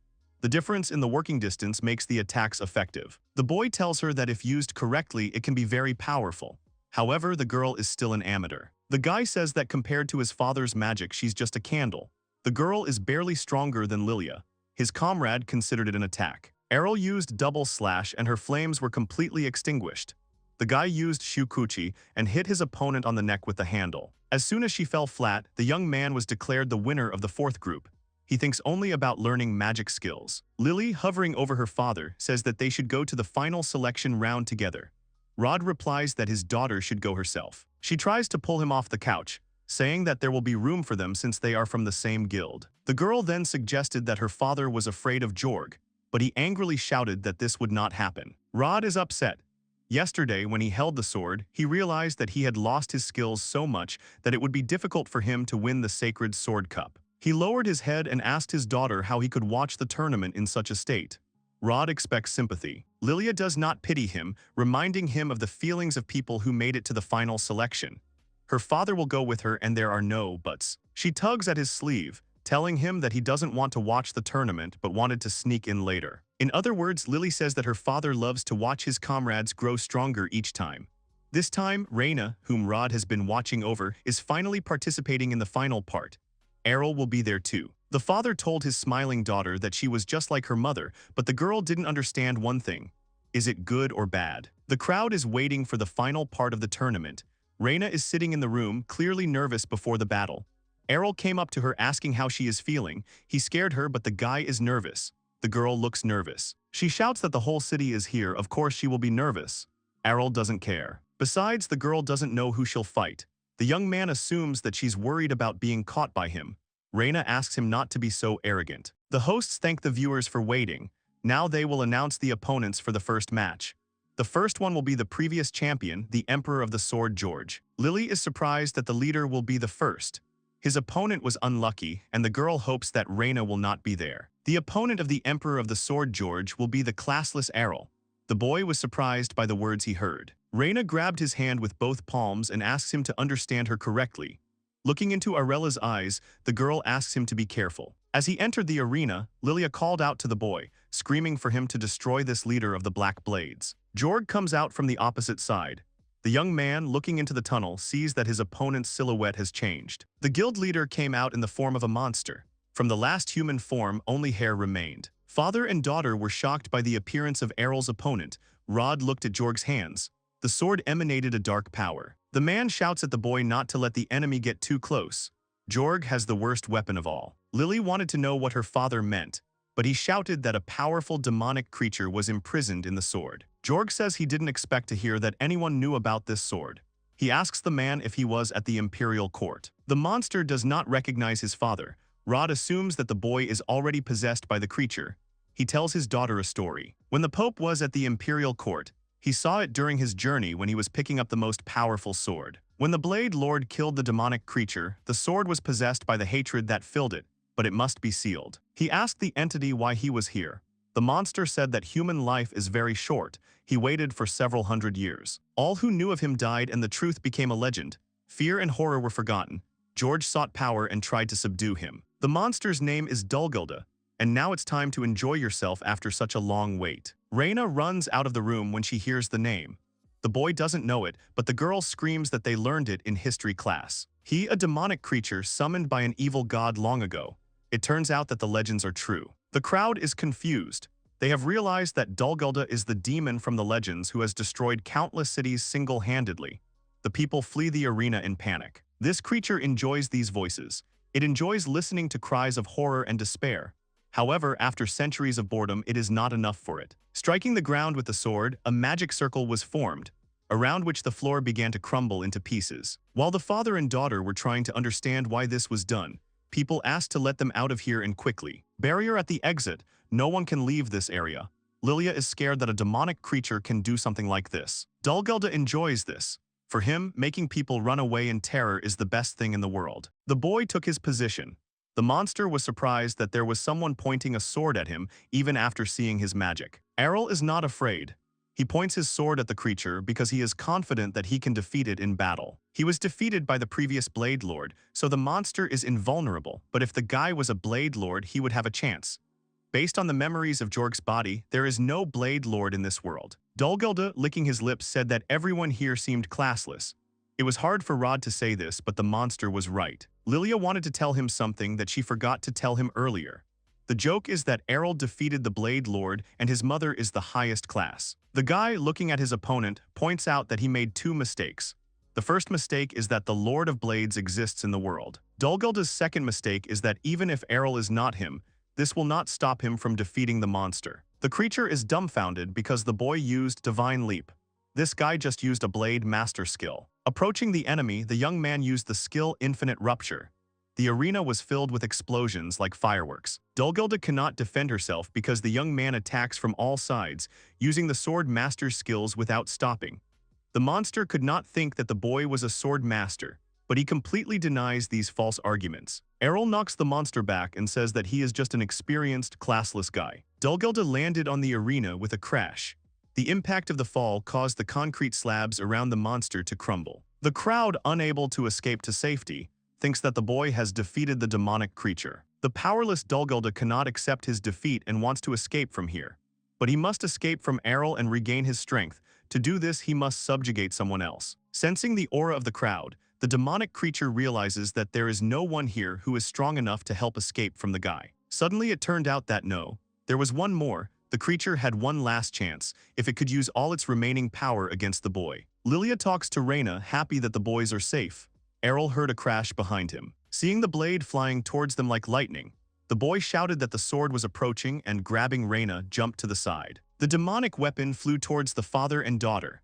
Rod covered Lilia with his body to protect her from the sword. There was a powerful explosion, which broke the structure of the arena. The blade flew to the place where Lilia and her dad were. The boys ran to check on them, asking if the girl was okay. Lily screamed back that her father had protected her, but something had happened. Rod, holding the demon blade in his hands, orders Lilia to stand up. Father cannot resist the creature. The boy realized too late that he should have been focusing on the sword, not on George. In front of him stood a man threatening to kill Lily. Arel says he just needs to defeat the creature again, but the creature says the boy is wrong. If the boy attacks him, Arel's bride will die here and now. The young man did not understand what the demon was talking about. Dulguldur replies that the boy has nothing to hide. Having acquired all the memories of the body, the daughter of this man calls Arela her future husband. Putting the blade in position, the young man says that he will have to make a sacrifice. Reina tries to stop him, and the monster is shocked that the guy does not care what happens to the girl. Arel says that before taking someone hostage, you first need to find out their true value to the person you are blackmailing. Lily screams that this is the most terrible phrase. Dulguldur asked her what the enemy was talking about. Lily burst into tears, begging to forgive her for her lies and ridiculous tale. She is ready to do anything, just so that she is not killed.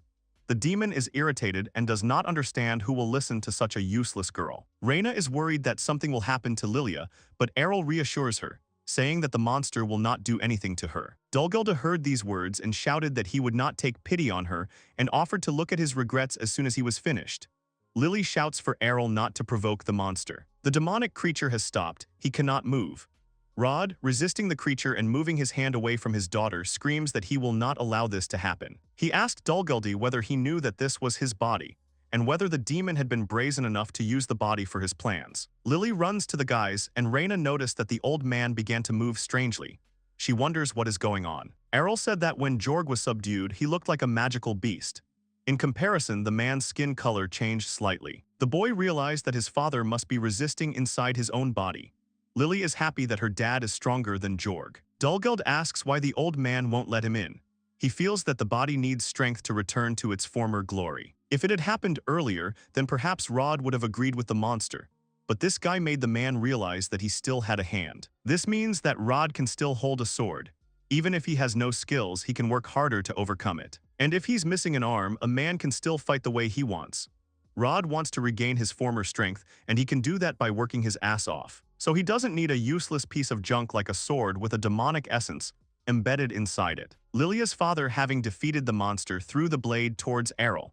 For the boy, this is a comfortable position. With his blade, he cuts the demonic weapon into small pieces to banish the creature from this world forever. After numerous slashes, all that was left of the cursed blade was dust, which scattered in all directions. The young man exhaled calmly. The danger had passed, everyone was alive.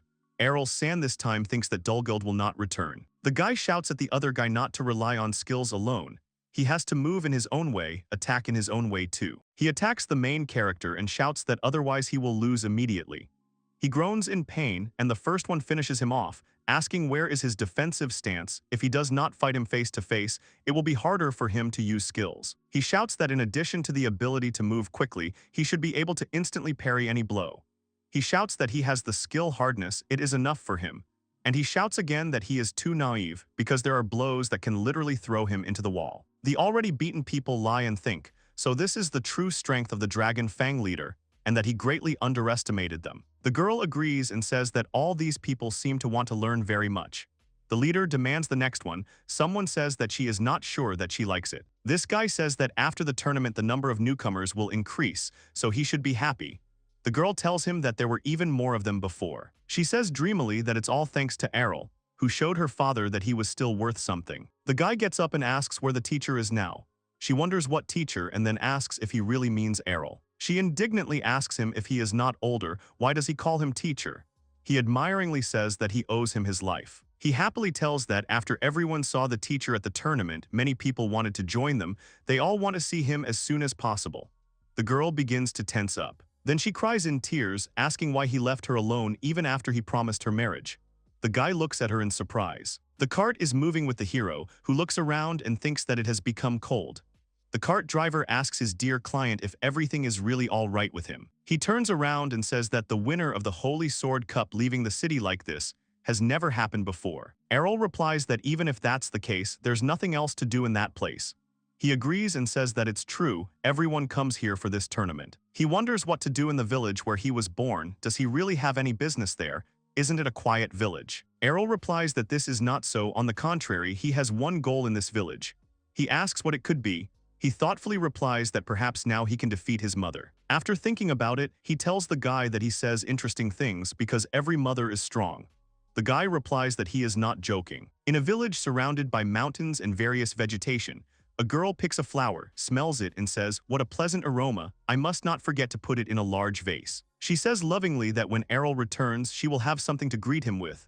Arel stands behind her and watches. He says he thinks she would have known he was there even if he had disappeared. The mother happily says she only realized it a few seconds ago. She congratulates him on his return. She says that he seems to have become stronger, she can tell just by looking at him. Arel asks her if she knows what he is thinking about now.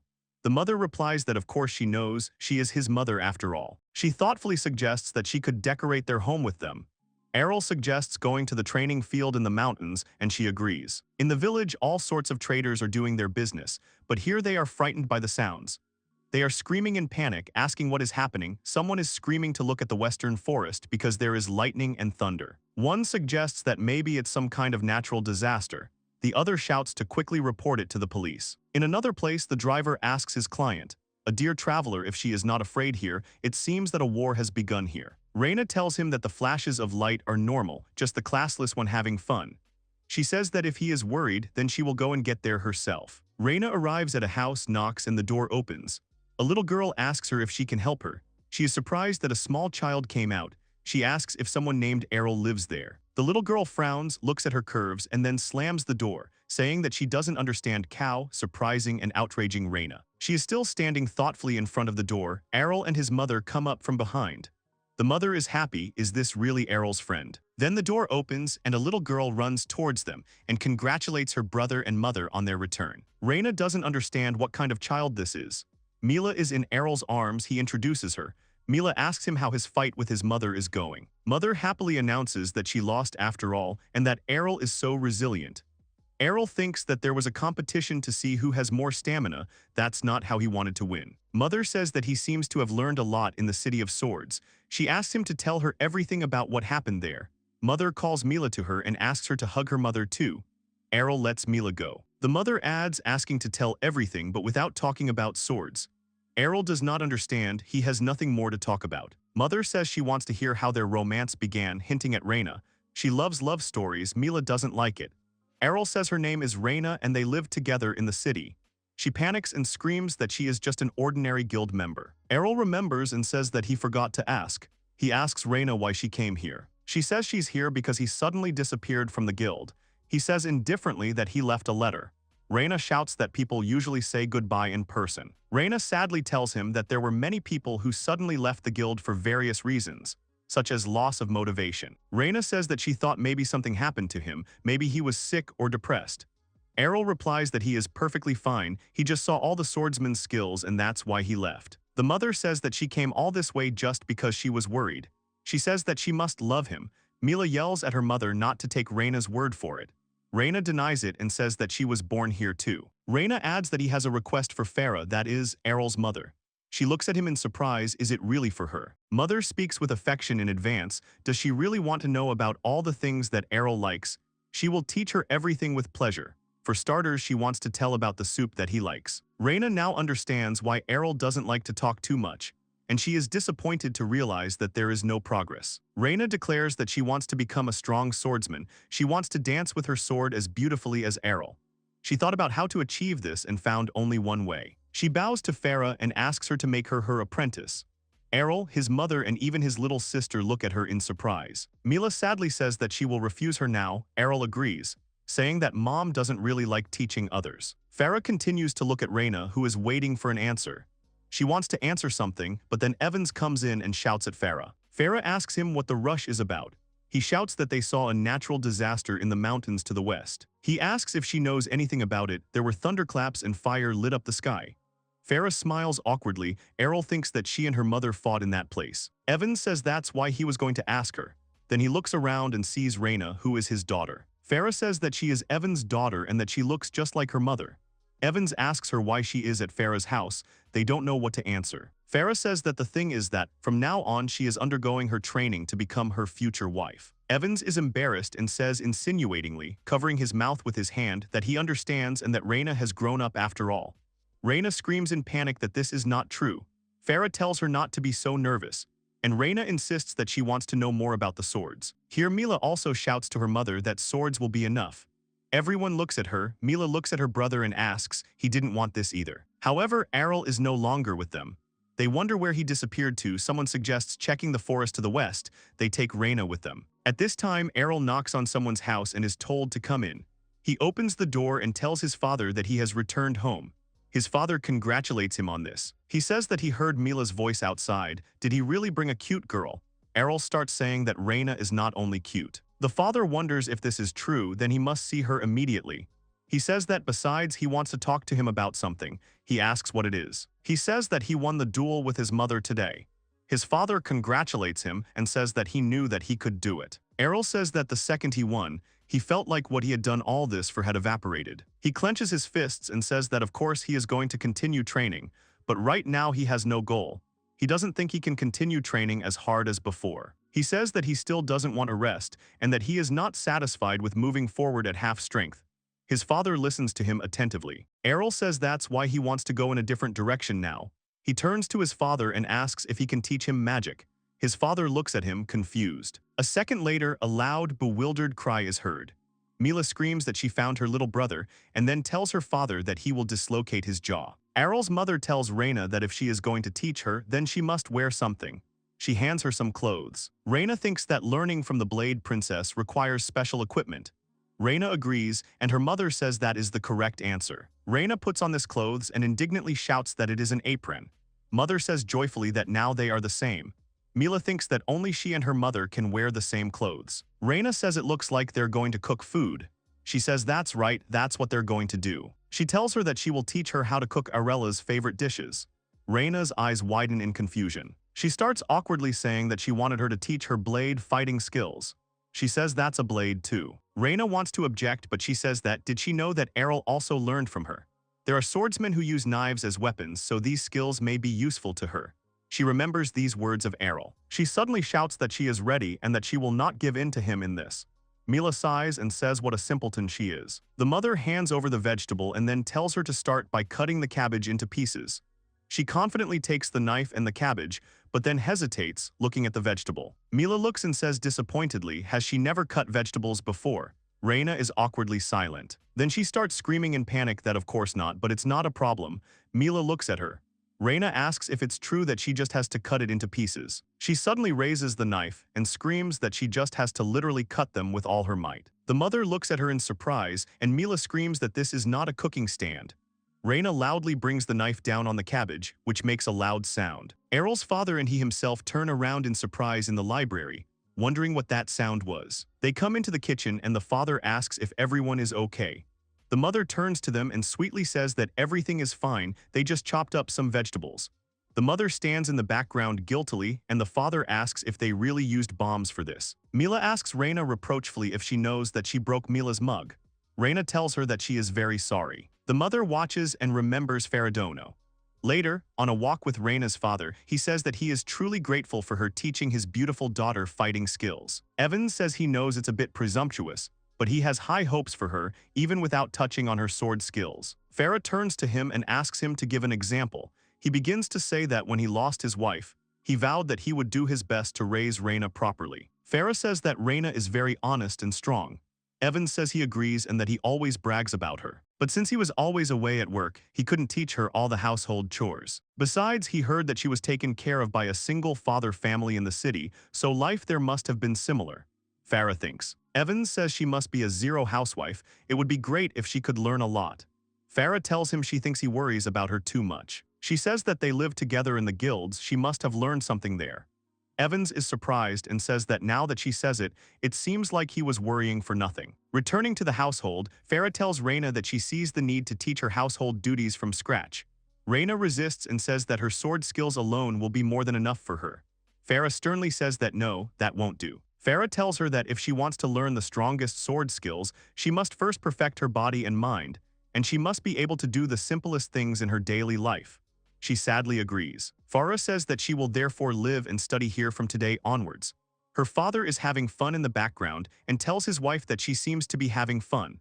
Arel just wonders if he will really be living with Reina again, and Mila is horrified by this news. Mila screams and cries to her mother, asking only not for Reina.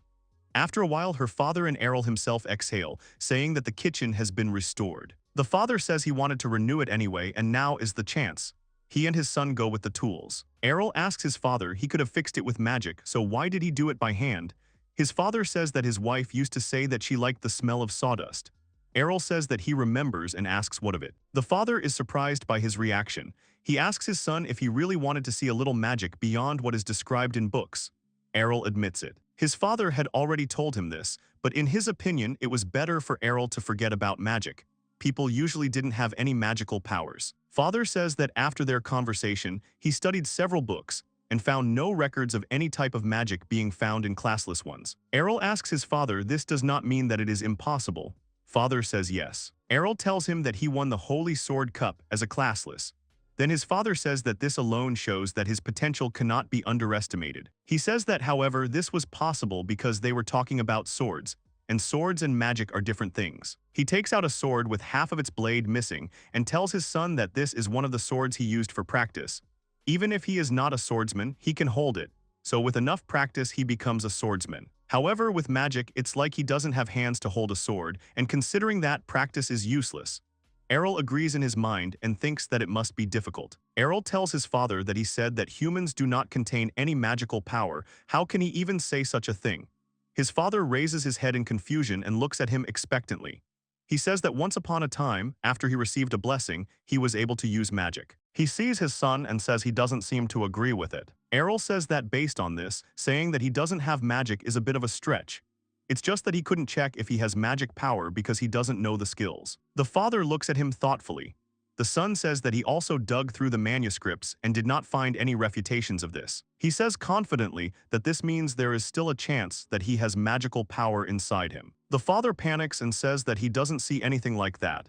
But if that's the case, then he should be able to use magic even now. The amount of magical power they have is small. Without a blessing, they can't even access it. His father tells him that this does not mean that there is such a chance. He is still surprised that he came to such a conclusion. He replies that it is all because he had one incident that made him believe it. Father looks at him in surprise. Arel says that since he doesn't know anything about it, he wants his father to help him figure it out since he knows magical skills. He says that Reina beat him every day in the guild.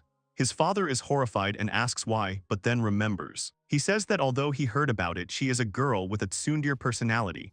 He replies that it was all so that he could learn the skill hardness.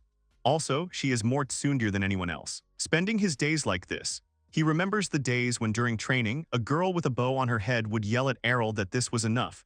What was he even doing? Their holy water costs would skyrocket because of this. He then asked if he hadn't brought them most of the budget. She then replied that they should reduce the guild's expenses anyway. She then handed over the bag and said that these medicines were in the pantry. Let him use them for recovery. Reina was then indignant, really just like that, what effect do they have anyway? She replies, who knows, she thinks they taste good. Reina was indignant that she was so frivolous about it. Arel opens the bottle and says that in a way they will practice his hardness skill. Reina then asks if he really wants to try them. He drinks, the girls ask if he's okay, it's not poison. He says he feels a little better. Then she yells that they can save some money with them. After that, he found out what exactly it was, and they turned out to be some kind of potions for using magical power. Father is very surprised by this story. Arel asks because it is strange, why did he feel better if he has no power? Then Arel began to wonder if humans actually had magical powers. To find out if it was a coincidence, he continued drinking them. And as a result, every time he felt that something was being restored in him. He wants to suggest something, but his father shouts that they have a good chance. When he drinks the same potion, he feels the same. The father asks the son if he can feel it without potions. He says he can. The father asks if he can move it inside his body. He says he can. The father then tells him to try to pull it out, to imagine that it comes out to a certain point on his hand. Arel looks at his palm and says he will try. After a while, some smoke comes out of his palm. The father joyfully shouts that without a doubt this is magical power. He screams that he is already without a doubt the best son. He asks if he can use magic now. Arel tells his father that he already. His eyes close, the chair falls back and he faints. The father stands in horror and calls for his son. He picks up his son and awkwardly says that he seems to have used up all his magic power, then he will bring him a potion.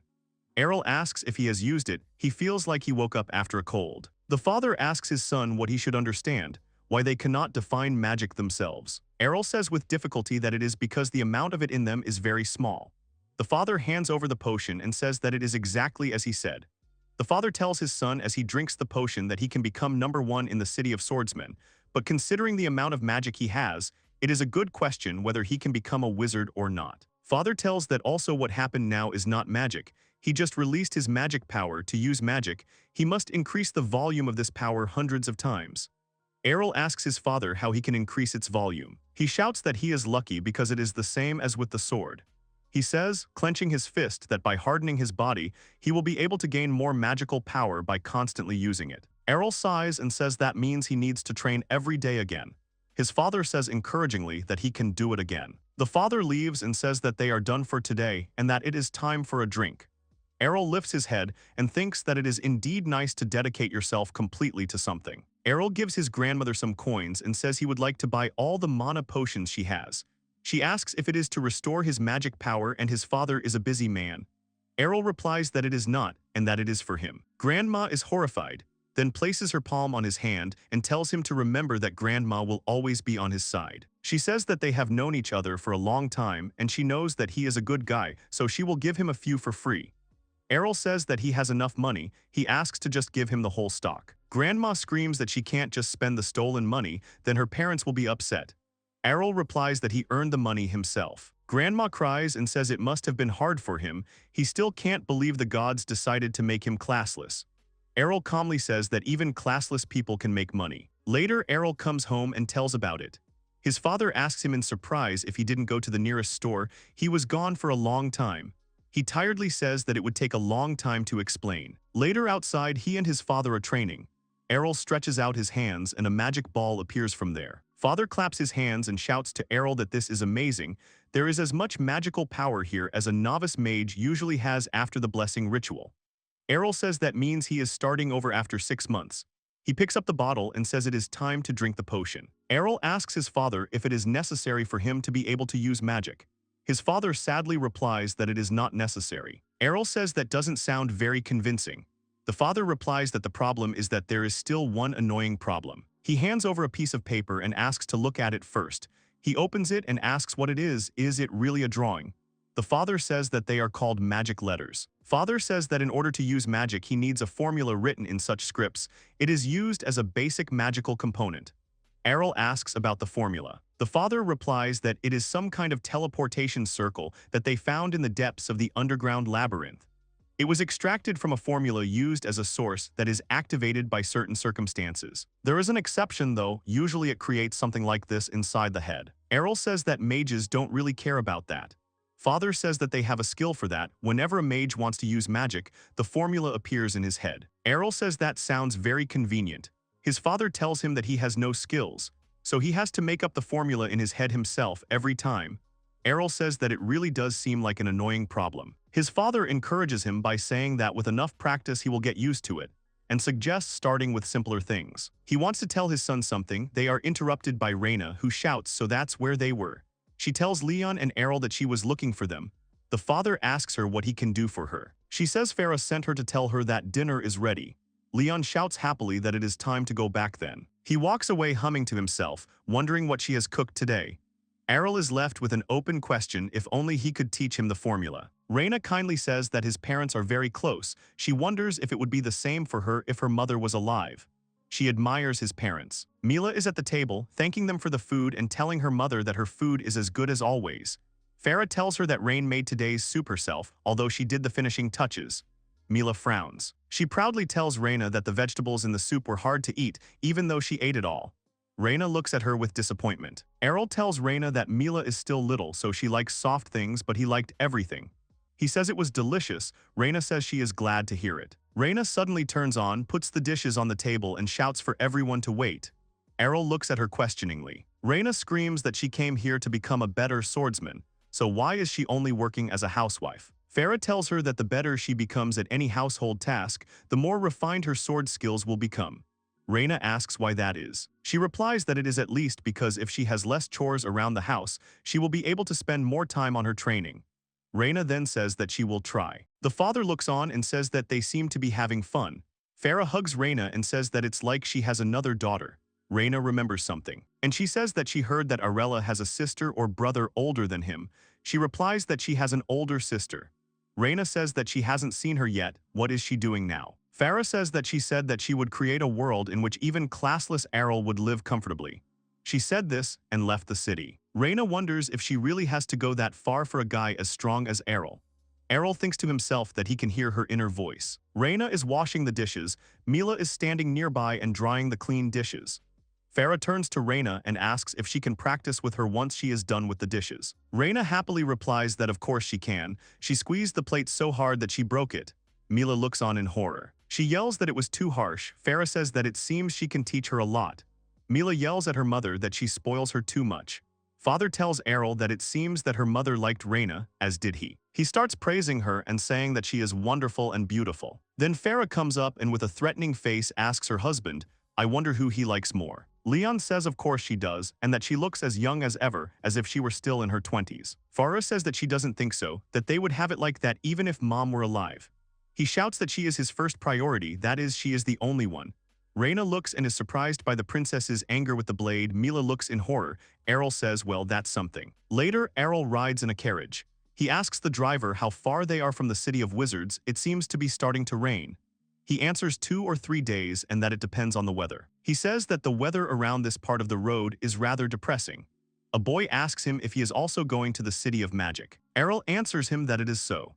The boy asks him, isn't he already too old? Why did he stay so long? The girl tells the boy to stop, calling him Kaido. The girl says that this guy probably failed the entrance exams several times. You can't laugh at stupid people. Arel thinks she's trying to be kind, but it's only more cruel. Kaido asks her Kufa if she doesn't look down on him even more. She yells that she's not doing anything like that. A little girl asks them if they could stop arguing. They both yell at the little girl, Colette, that they are not arguing. Arel thinks that they are probably on the same team. He remembers the days when he first received the blessing. Most of the people in the swordsman's city were already quite strong, so there were more veterans than newbies. He was told that they didn't need a burden in the guild, and that they needed normal swordsmen, never accepting Arel. He wonders if the city of mages is different. He thinks they are similar. Kaido asks Arel what kind of magic he is good at. He does not wait for an answer and immediately says that he is in red magic. Arel answers emotionlessly that he is in red. During his father's lectures, Leon said that there are 6 types of magic. Dark magic, control or influence over darkness or death. White magic, control or influence over light or life force. Yellow magic, control or influence over earth or metal. Father says it is worth noting. The types of skills differ from person to person, and since he has no predisposition and limitations, they can try all the skills he knows. Arel tells Kaido that he doesn't have any specific specialization. He is classless after all. The girls in the background laugh. Kaido looks at them angrily. Kufa tells Kaido that he is just teasing him. Kaido says that there is no way that a classless person would get into a magic organization. Arel concludes in his head that most young people are aiming for a magic school.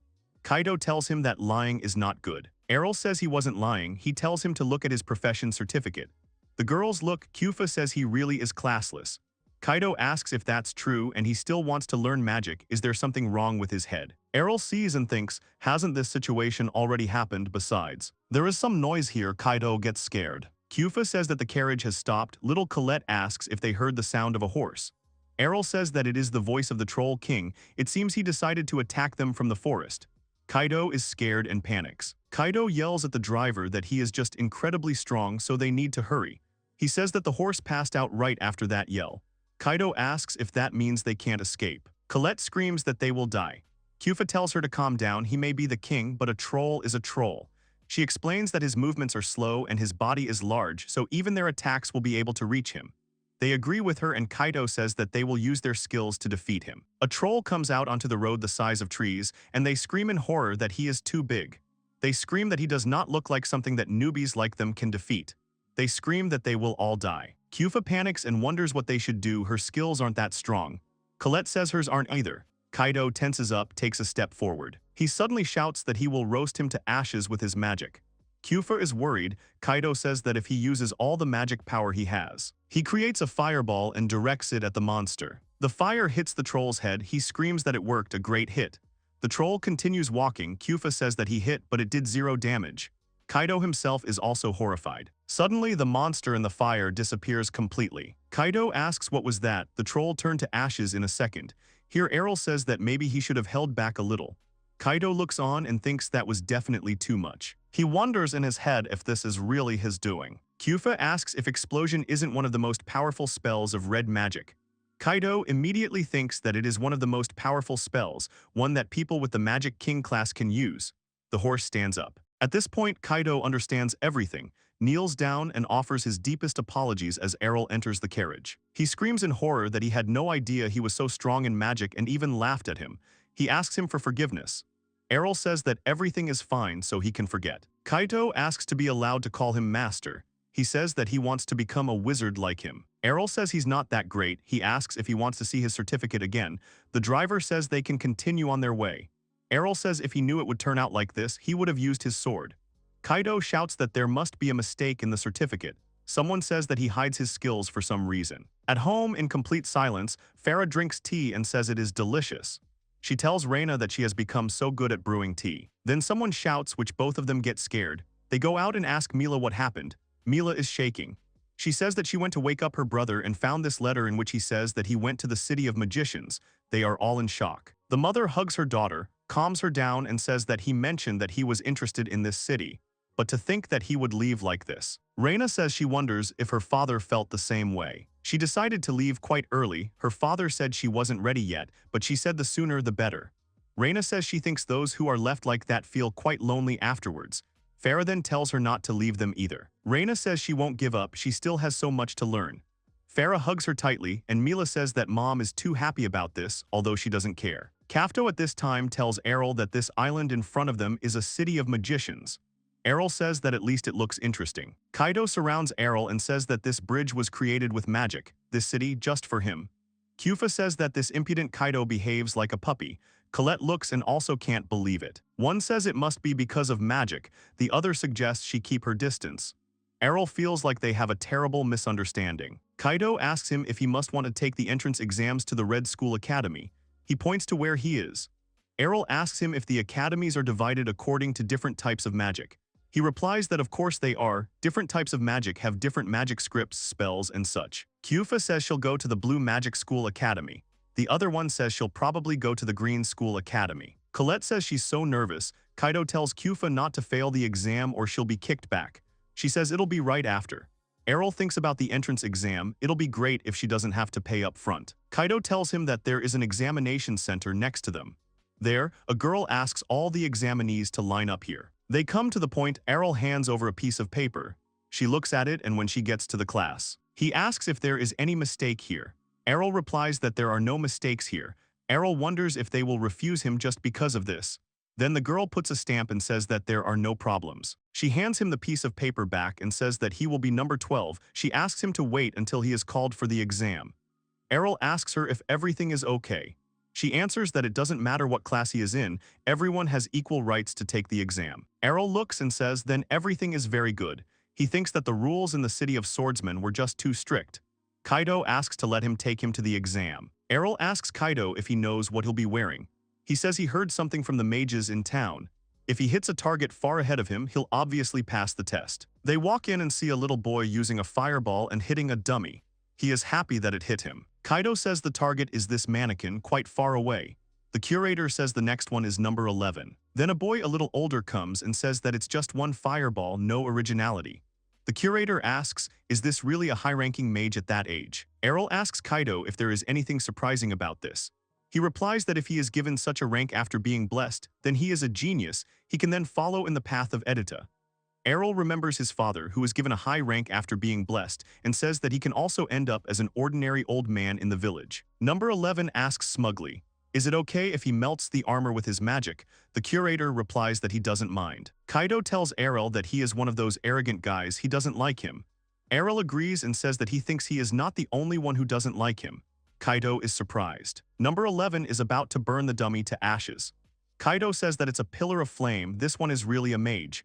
The others are indignant, is he seriously taking the exams with them? Kaido says that his master is still the strongest. Number 11 turns around, he says that he can't ignore these words. He asks if his master is on the same level as him.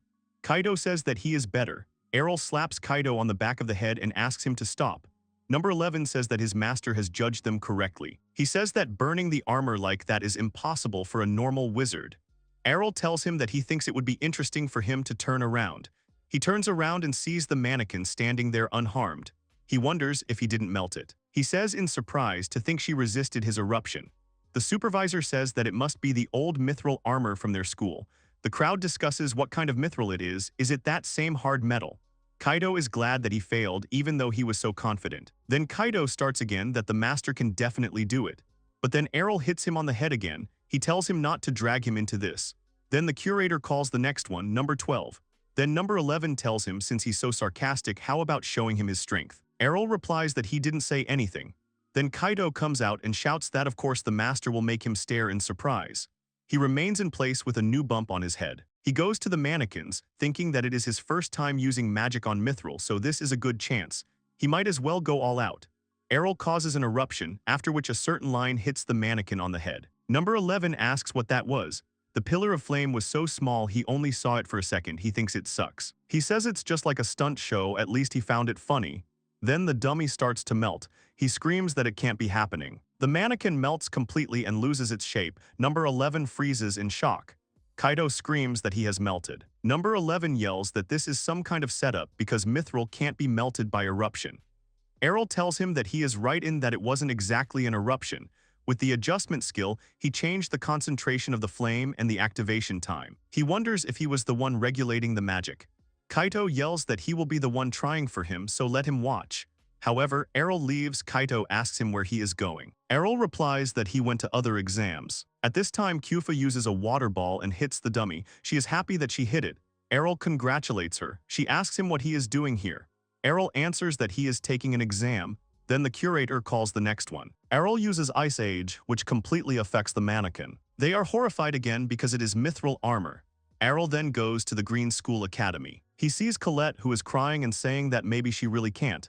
He approaches her, which scares her. He asks her what happened if she was correcting the exam. She starts screaming that her legs are numb from nerves, and she hasn't even reached the reception center yet. She starts to say that she is one of those people who becomes useless when she gets nervous.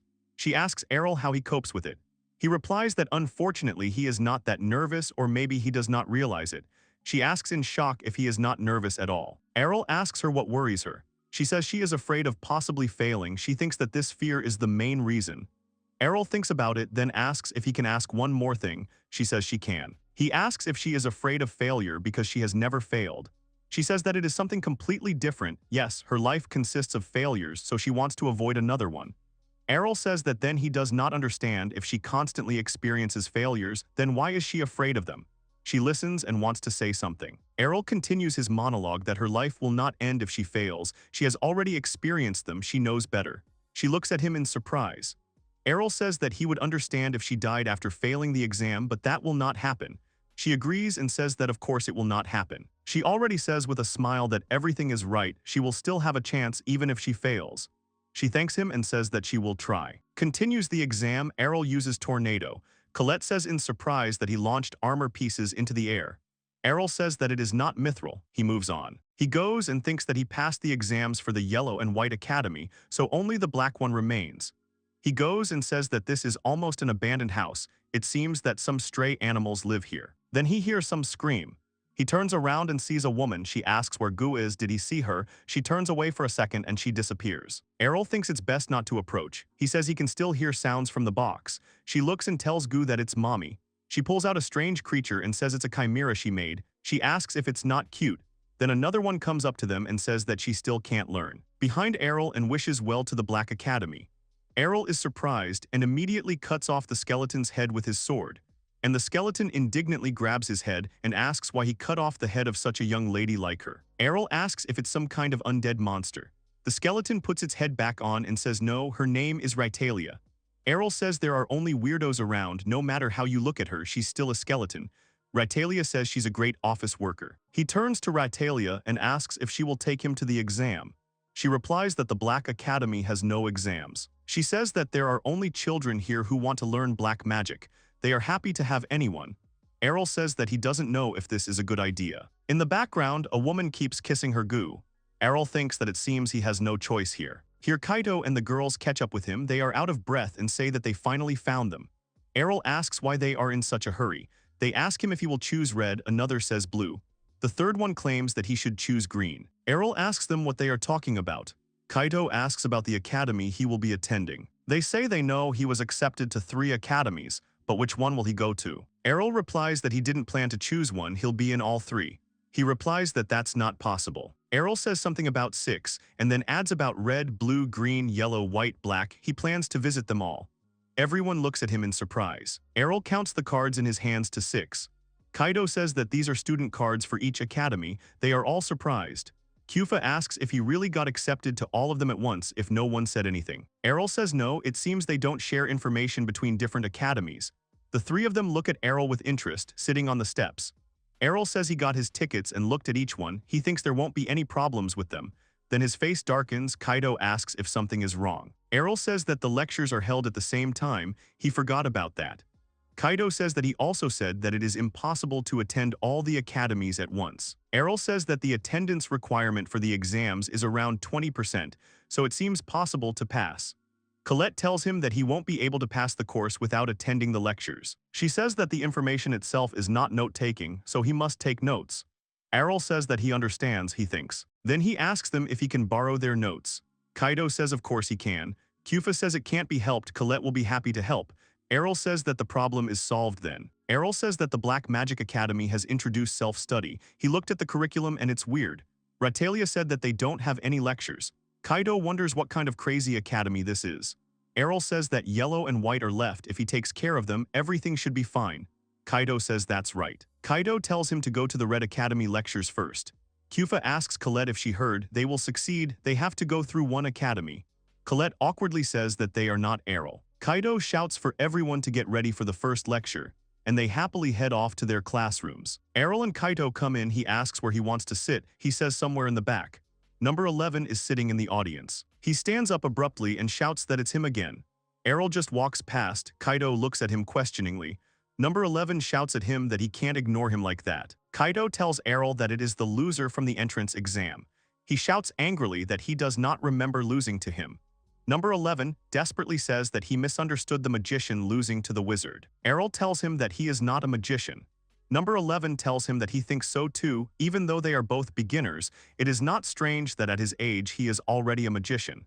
Arel says that he is not a magician either. Number 11 is horrified, wondering if he is even higher if he is the king of wizards. Arel replies that this is not so and this is not true. Then the teacher asks everyone to take their seats. A teacher with a bald head comes and says that a lecture is about to begin. Then they immediately ask him a question. The lecturer asks number 11 for his name, who replies that he is Royce. He points to Arel and says that this guy used eruption on the entrance exam, so what class is he in then? The lecturer looks at the list and says that only 2 people use the eruption, Rice and Arel. Kaken thinks. The lecturer says that Arel is classless. Royce stands there in horror. The lecturer asks everyone to open their workbooks. Royce stays there with his thoughts. Kaito passes by and says that he will probably get used to it. The lecturer gives a lecture. Kaito barely takes notes and says that there are too many magic symbols. He says with horror that it is already quite difficult, but then there will be pronunciation and formulas. Arel sits and thinks that they are starting from the very beginning. The wizards who receive the class during the ceremony should be able to use magic instantly. Usually these magic symbols appear in their minds. He wonders if they still have to learn them. The lecturer says that perhaps there are those among them who cannot remember the magic symbols and sentences. He says that thanks to their abilities, they can use skills without knowing them.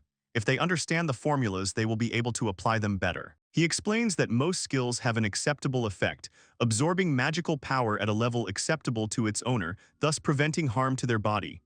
Arel understands everything. The lecturer says that, however, for example, one can use complex techniques, mixing and changing formulas. They can make ordinary spells show incredible effects. Kaito looks at Arel and wonders if that's what he did, so it must have been a complicated technique. Arel remembers that his father would just mix them up every day for fun. He would let him try everything. Later, they go out for a practical lesson. Arel says that there were no such lessons in other academies. Perhaps the Green Academy will be the most interesting. He pulls himself up and says that this is his first time experiencing the magic of flight. Colette asks if this is true. She asks if this is despite the fact that he uses high-level magic. Arel replies that he has special circumstances. He remembers that his father is seriously afraid of heights, so he suggested without levitation at home. Arel did not even want to look at the formula. The teacher asks the children to move away from each other. Arel calmly says that he will practice levitation now. The teacher tells them to first create an image in their minds of riding an updraft or spreading their arms, imagining that they are a bird. The boys spread their arms out to the sides. Arel obeys and immediately thinks that this method takes skills as a basis. He thinks that even if he imagines it, he doesn't know the right formulas. He thinks which one to use. Someone here shouts that it's amazing. Here Colette screams that she is really flying, but she immediately and sharply falls, groaning in pain. The others say with laughter that was a hard landing, of course it must have hurt. She turns to Arel and thinks about crying, but then she confidently says that she is fine and that failures will not stop her anymore. Arel smiles and thinks that she was able to fly after all, a little practice, and she will definitely learn to fly. Arel thinks he needs to hurry up and start practicing. If he needs to imagine an image of an updraft, maybe he can use the tornado formula under his feet. A tornado actually appears under his feet and lifts him up, but after a while he falls even further. He is completely covered in scratches and bruises, saying that it was clearly a mistake. He gets up, coughs, and is dusted off by Colette. Then one boy tells everyone that they are losers. He shouts at them to watch, he will show them how it should be done. He takes off, Colette watches and shouts that it is amazing. He says that he has been practicing levitation ever since he became a wizard, so he won't lose the race. Arel doesn't understand and asks about the race. Colette says that it is a game using levitation. She says that the Green Academy is known for this. They fly in races and determine the fastest one. The teacher says that by comparing themselves to others they will not become better until everyone learns to fly normally. She asks them to help each other. Arel says it sounds fun, so he joins the race. The smart guy asks if he even heard it. He says indignantly that this is a flying race. How is he going to participate if he can't even fly? Arel says that maybe he can't now, but with enough practice. He interrupts and asks the teacher when the next race will be. She replies that it will be in 2 months.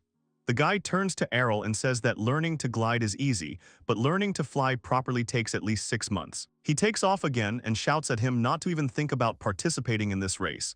Maybe next year it will work out. Arel says thoughtfully that if he mixes the wind with a similar formula and sets them up like this. Colette asks if he's really going to try that next year. He says no and that he'll learn in a few months. Colette laughs. Kaito says that they had dinner and all they had to do was go to bed. He just doesn't understand why they're back at the academy. The girls behind him apologize. Colette tells him that she was scared to go alone to get something she forgot. Kaito says that it's easy to get lost in the dark. He asks them if they will be okay now. Colette says that Kyufa told him to come with them. She hides behind her and says that it is just in case. Kyufa asks him if he understands. Still with these rumors, he thinks the more of them the better. He doesn't understand and the girls are horrified. Does he really not even know? Kyufa tells that recently, almost every day it appears here. He screams in horror and asks what appears. Kaito covers his ears and yells that he's not listening. Kyufa giggles smugly. She laughs and asks if he's really that scared. It reminds her of the time when he was even afraid to go to the toilet alone. He panics and says that he shouldn't be embarrassed. He asks Kyufa what about her, wasn't she always hiding behind Colette? She screams that she was just covering her back. Colette asks them to stop fighting. She says that if they continue to scream like that, it might find them. At that moment, a silhouette is seen hovering in the air behind her. Both scream in horror that it is there outside the window. Then a dark silhouette opens the window, grabs Colette and covers her mouth. The other two, in fear, tell her to let go. Kaito says with a trembling voice that otherwise he will turn him into ashes. He uses fire, then the silhouette calmly tells both of them to calm down. They recognize that voice. It is Arel who asks them why they are here so late. Kyufa shouts that she really wants to know. Colette asks him what he is doing here so late. Arel tells her to look down. Colette looks down and sees Arel floating in the air using levitation. Arel says that he is here practicing to prepare for the race. Kyufa still hides behind her and says that means the rumors were about him. Kaido asks if he does this every night and he won't ruin his health. Is it normal to be constantly on the verge of death practicing? One of the girls screams that it's not normal. Arel says that he sleeps normally, for example, he was sleeping just now. They don't understand what he's talking about. Arel says that he planned to sleep until the morning but woke up because of their voices. Kaido asks him if he was sleeping while floating in the air. He says yes, he was. He can practice while he sleeps, killing 2 birds with 1 stone. Kyufa yells that he's crazy and that sleeping doesn't count. Kyufa says that it would be better if it was a real ghost. Kaido says that he thought that he would become stronger by joining the academy, but he was wrong. He turns to his master and says that he believes he will never reach his level, but he wants to start practicing on his own. Kaido yells at him that he will at least become special in the magic he can practice. Kyufa thinks about how much he practices. It seems like he was born a genius. Colette says that after all, he acquired his skills by putting in a lot of effort. Arel tells Kaido that first he should learn to use magic without fear of ghosts. He replies that he was not afraid of anything. Kyufa says that she is not trying to copy Kaido, but she will also start training hard in her form of magic from today. Colette says that she will try her best too. They all say goodbye and wish each other good night. Arel goes and says that now he is fully awake. He sees Ratalia and calls her. Ratalia asks him if he really came to visit her. He says he came to get permission to go to the library. Ratalia asks what book he wants to borrow today. He replies that he doesn't know yet. Arel takes the piece of paper Ratalia hands him and says that he plans to read all the books he doesn't have at home. He says that the books here contain a lot of useful information and that he would also like to read them now. Ratalia says that most kids can't read books about black magic because they make them sick. She asks if he'll work here. She thinks he's perfect. During a lecture, Arel interrupts and asks the lecturer if he can ask something. The lecturer asks him what it is. He says that the 3rd line in this formula is an error. The professor says he's right and asks to be allowed to rewrite it. Kaido says he's surprised the master noticed it. Arel says he can't recreate those formulas in his head, so he had to learn them all. He is horrified and asks how it is to learn a large formula. He answers that there are abbreviations for them, so it is not that difficult. Arel says he can recreate the formula on the board knowing only 30% of it. The lecturer turns around and says that's interesting. He asks him if he could write the formula on the board. He comes out and says, writing the formulas, that with this they can turn it into this. The lecturer looks and says in surprise that 10 lines have transformed into 6 and it can now be activated. He says that it is clear to him. He says that now that he has mentioned it, it must not be as difficult as he thought. The students do not understand what is going on. Lecter tells Arel that it's not too safe. If he messes up here, it could cause an explosion. He replies that he has a blessing, so it will be fine, but if it doesn't kill him, then okay, although it will hurt a lot. Here Kaido shouts that he doesn't want it to hurt. Arel returns to his place and says that he will get used to it. The professor thinks about Arel that he understands the formula perfectly. The lecturer asks Arel if he wants to take the transfer exam. He asks about it, and behind him Royce suddenly stands up and asks to wait a minute. Royce asks him to let him take the exam too. Later, the girls ask if Arel is really going to take the transfer exam. Kyufa says that it's not surprising, in fact, she expected to hear that. Kaido asks why isn't it amazing. Kyufa asks, they told them when they entered the academy that there was an opportunity to skip the first years. Kaido says that it usually takes 2 years, but now not even a year has passed, only a few months. Kyufa says that it is true and it is indeed strange. Kaido starts talking about Royce, touching on the topic of strangeness. Kyufa asks what other guy. He shouts that this guy who constantly boasts about his high rank, he, like the master, also wants to pass this exam. Kaido turns to Arel and says how annoying it is. Arel asks him if he's serious. There's nothing wrong with taking advantage of the chance he's been given. Arel says he can understand someone who hates losing. Kaido says with horror and regret that the master really likes Royce. Kyufa says that envy is a bad thing. Kaido tells her that he is not jealous. Colette tells Arel about the transfer exam. She is interested in what it consists of. She happily says that she will also hand it over in a few years, so she asks him to tell her about it in detail later. Arel happily agrees. The lecturer tells Rise and Arel that they will now begin the transfer exam for them. He points to the area for it. It's a long road with a hole. Arel asks why there is a straight corridor. Royce says he sees iron bars at the end of it. He says they have magical creatures trained outside the gates, especially for these exams. The lecturer says that the examinee goes down this corridor. After the cage opens, a magical monster will run straight at them, and they must defeat it before it gets too close to them. The lecturer says that if they can handle her, they will pass the exam. It's easy after all. but if she gets too close, they might get hurt by the attack, so he asks them to be careful. He asks who to start with. Arel says it makes no difference to him. Then Royce shouts that he will go first. He goes forward, goes down into the corridor. The lecturer asks him if he is ready. He answers that he is ready. The lecturer shouts that then he will open the cage. Royce sees a rabid minotaur in front of him. The monster sniffs everything around, fixes Royce, and starts running towards him. Royce realizes it's too fast. He uses eruption but misses because the monster is too fast. Arel tells the lecturer that he did better than in the entrance exam. He changed the formula. The lecturer says that the lessons were not in vain. He says that, however, the eruption is usually used against static targets and is not intended for moving targets. In addition, the pressure of the beast rushing towards him makes him even more nervous. Royce keeps attacking but misses. Here the monster comes so close that its paw is near his face. He freezes in horror, but the minotaur disappears. He sits in fear and asks if he really disappeared. The lecturer smiles and says that this is a school, so they care about safety.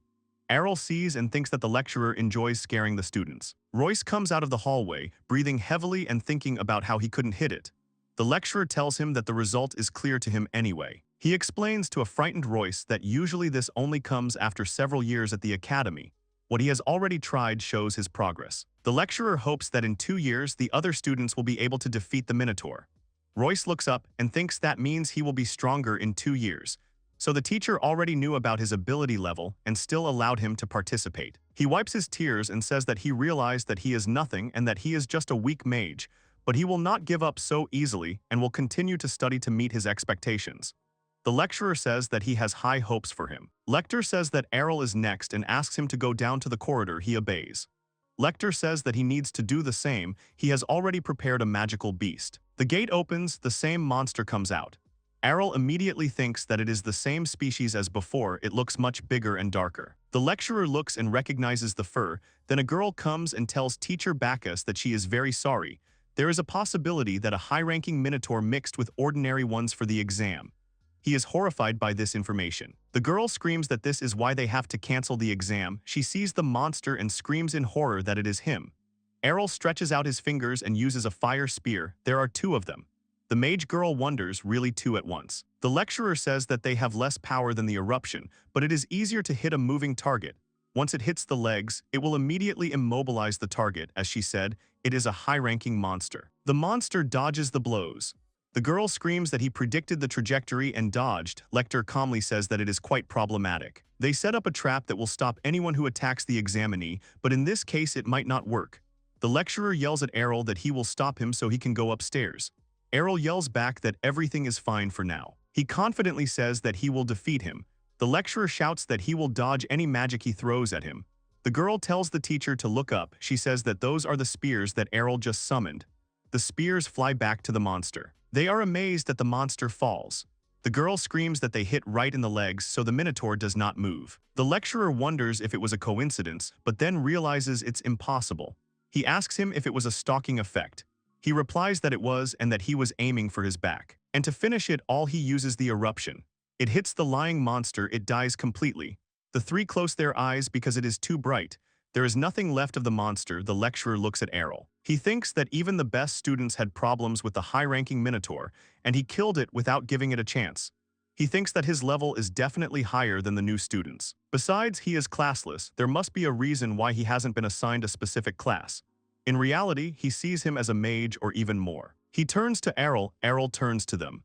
The lecturer congratulates him and informs him that he has passed the exam. Later, Kaido smugly says that this is amazing. Kyufa doesn't understand why he is bragging about this.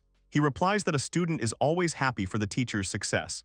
Arel says that he is not his student. Colette looks at the sighing Arel and asks if something is wrong even though he passed. Arel says that perhaps this exam is now more like an exception to the rule. Colette agrees and says that they usually take place once a year at the end of the semester. Kyufa says it's just like this time, but if the professor gives his consent, it's possible. Arel says the teacher even spoke about it first, but it might be even more difficult in other academies. Kyufa asks him not to say that he also plans to take the exam at the Blue Academy. He replies that not only at the Blue one, but at the other academies as well. Kaido shouts that the master can do anything. Colette shouts that she will also give it her all. Kyufa does not understand their behavior. She asks him how unusual he can still be. If in the future she is told that he is a normal person, she will not believe it. The teacher asks him if he really wants to take the exam. What is he saying? She turns away and says that the exam is held once a year. He says that he knows. He says that this is possible if the professor agrees. She replies that this is only possible for truly gifted students. Arel asks her if she wants to see his blue magic then, and she replies that maybe after a few more lessons. Arel tells her that it's just a waste of time. He wants to move on without wasting time on lessons. She furiously asks what he just said. She asks him angrily if he is calling her lessons useless. He replies that he didn't mean that, he just wanted to say that they are not for his level. Kufa tells him that he is good at magic, but his choice of words is terrible. Arel asks if that is true. She says that if he wants to go that far, then why doesn't she look at his skills to see that he is worthy of the exam? Arel asks why she didn't agree right away. Kufa covers his mouth with her hand and apologizes to the teacher for him. Later they come to a room. He comes in and says that there is quite a small space. The teacher says that it is just a training area. Kufa is sitting on top and watching them. She thinks that she knows that Arel is strong, but Hyjal, as the president of the academy, she is another candidate for the Magic King class. He really angered her with this. She doesn't know how this will go. The teacher suggests to begin, observing the rules of a training battle. No physical attacks. The one who breaks through the divine protection of the other first will win. Arel asks if he wins, she will let him take the exam. The teacher doesn't understand what he is talking about. She asks him if he's crazy, she's just assessing him. He says he can beat the teacher. Arel says thoughtfully that he'll never know unless he tries. He says that maybe he has a chance to win. The teacher is silent for a long time and then suddenly smiles. She tells him that he seems to be even more arrogant than she thought. Arel even looks scared. The teacher says that it is great if he is so self-confident, then she decides to start with something. She immediately uses Ice Storm. Kufa coughs behind her. She thinks what's wrong with Arel, her lips are frozen from the cold. She sees that everything here has frozen at once. The teacher says that it looks like if he didn't react in time, he turned into a huge icicle. She says proudly that he is behind her. The point of mock battles like this is to show off the strongest magic he has from the start. She turns away and says happily that it would be good to remember that. Then the ice starts to crack. She turns back and wonders what is happening. Arel's fist comes out of the huge ice. She looks at it in surprise. She wonders if he used the ice barrier protection spell. Arel comes out and shakes off the ice. The teacher thinks to himself that he prepared this spell in advance and activated it at the same moment as she did. That's how he blocked her attack. She starts to think that he seems to be quite good at creating the formula. Then Arel says that it's his turn now. He uses the ice edge.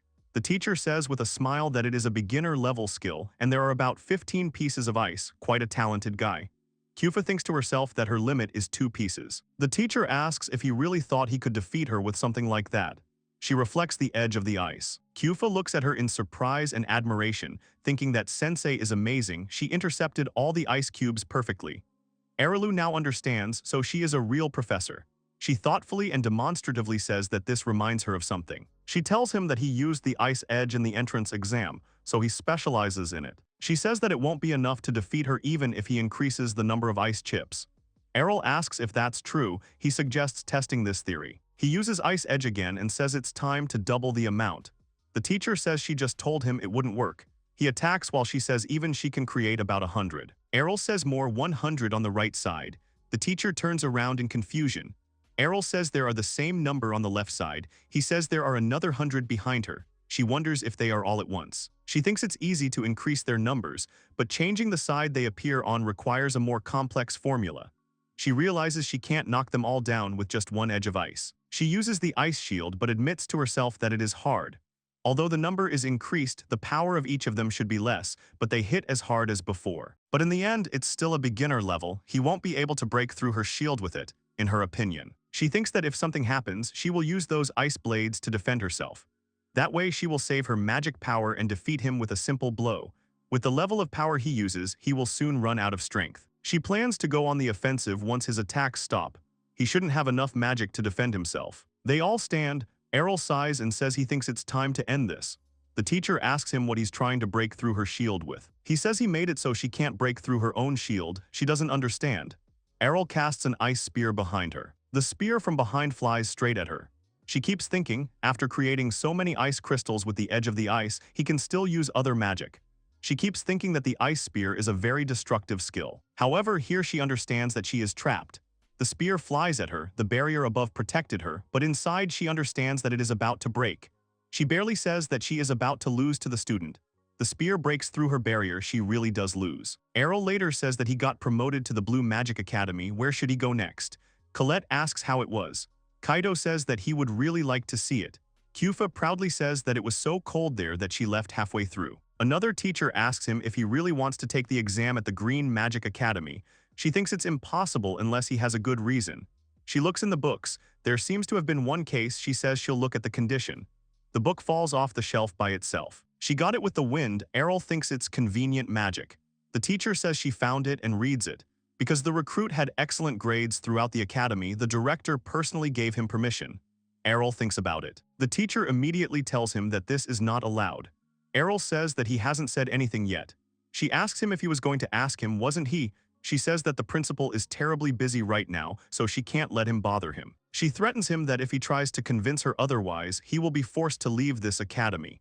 He replies that fine, he will not do that. He says he thinks he'll have to wait until the real exam. She asks if he's going to participate in the air race. He says he is. She then says maybe he can talk to the principal. Arel is interested. She says that the director should present the event. He personally awards the winners. Arel says that he understands, then he will have a chance if he wins the race. The teacher says he needs to win. She heard he has a hard time doing it. He says if he can win the race, he will show him his skills at the same time. Arel leaves and says that he will do it and thanks her for her help. The teacher thinks that this guy didn't know how to fly for a long time. There is a hubbub at the General Assembly for the race.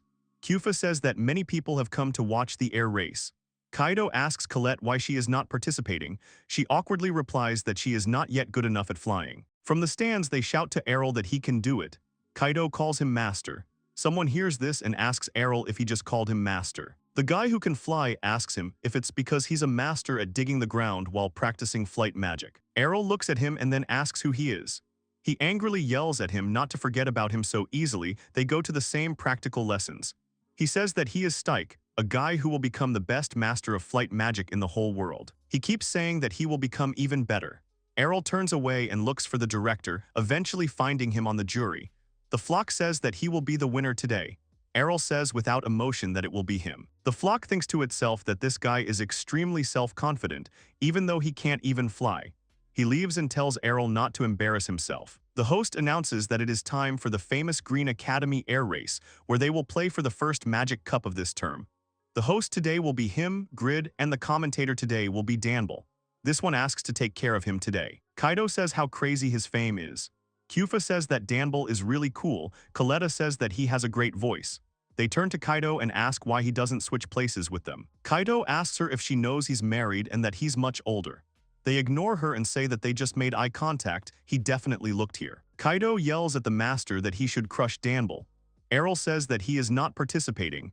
The host asks the participants to come to the white line. All participants stand up. The leader asks if they are ready. Then they begin. The air race begins. A boy loses his balance while flying and flies in panic to an unknown destination. It crashes into the wall, causing noise and smoke. The host says that contestant Marco ran straight into the wall and that he made the same mistake last year. It seems he won't learn anything. He informs the audience that a minute has passed since the start, and they can already see how the group is splitting up. One says that the leading group consists of 15 people. Another blonde says that he sees many new faces. The first two of the leading ones seem to be freshmen. Sake angrily asks Arel how he got so fast. He replies in bewilderment that it is still somewhat slow. He explains during the flight that the race is mainly an endurance test. If he uses up all his energy at the start, he will fall behind at the end. The announcer announces that the leading group will soon reach the main gate, the first checkpoint of the race today. He says that after flying through the main gate, they must turn sharply to the right to stay on track. His blonde assistant says that if they take too great an angle, they will certainly fall behind, and if they turn too sharply, the centrifugal force will throw them off track. He says a lot depends on skill, but position in the group is also important. Psyche is flying and thinks he can't get behind, so it's better to be in the center. He plans to make the maneuver as soon as he flies through the gate. The hero decides that he will maintain his speed and make a sharp turn. The leader sees and says that here is the leading group. They pass the corner without losing speed. In an instant, some students fly away. The presenter says that these are the lucky ones who crashed right into the wall. This happens to them every year. He says that the members who made it through the turn are now heading to the neighboring town. He tells the sensei that he will go ahead and greet them. The presenter sees and shouts into the microphone that the leading group is already in the city. Another says that the newcomers are still not far behind. The goddess statue will serve as a turning point. She keeps telling them that they see how the participant goddess of air, Diona, is breaking ahead. Now she is in the lead. Sensei says of course she has won for 3 years in a row. They wonder if she will win again. Sake tells Arel that he won't let him go ahead. The host shouts that they have 2 participants here who are catching up with Diona. It can't be helped that they are both first years. The 3 discuss. Kaido says that the master must be one of them. Kyufa wonders who the other one is. Colette replies that it might be Arel and Sake. The 2 of them fly by. Diona turns around and smiles. She says she's shocked to think that 2 newbies can compete with her. From behind, Sake shouts of course because he's going to win. She reacts calmly and says that she wonders how long he will last then. They fly, the presenters follow them. The host shouts that contestant Dion has just sped up even more. She still has some speed left in her. He adds that slowly but surely she is leaving the 2 newcomers behind. Psyche wonders if she hadn't been flying at full power before. He reaches out his hand to Dione and thinks that he is still not serious. The hero understands that if he flies seriously, he will be able to catch her. Dion's silhouette slowly disappears. He cries out in tears that he cannot lose. The presenter says that it looks like competitor Psyche has been left behind, but he deserves credit for such a result for a rookie. They can definitely expect more from him in the next races. Arel flies next to Diona. The presenter says that there is still one left. Diona sees him and decides to increase her speed. Arel reflects that he has been practicing his flying skills for about 2 months. He can't speed up any faster. In that case, he won't be able to keep up with her. So in his opinion, it is time for extreme measures. A wind appears under his heels. He catches up with Dion, which surprises her. The hosts don't understand what happened because participant Arel suddenly sped up. The presenter says he seems to have seen some strange movement just before the acceleration. Sensei says it pushes away. He explains that by creating a cloud of air that he uses as support, he accelerates by constantly pushing off of this cloud. The presenter asks in surprise how it is possible to push off from the air. He asks the sensei if this is even possible. He replies that air can be compressed with green magic, just as it can be repelled. But even so, the effect of this will be too small. The presenter says that the participant accelerates more and more. He says it looks like his leg strength must be at its limit. They can't believe it. Sensei says that he thought that such skills could only be in high-ranking swordsmen. Arel flies and hears them. He thinks that he basically got the idea. To be more precise, it is a hovering skill of a heavenly swordsman. The host shouts that they have finally arrived at the last section. The academy is already visible on the horizon. He says that both competitors are giving it their all. It seems they will have a photo finish. Sensei sadly says that this is bad. The host asks Danbul Sensei why.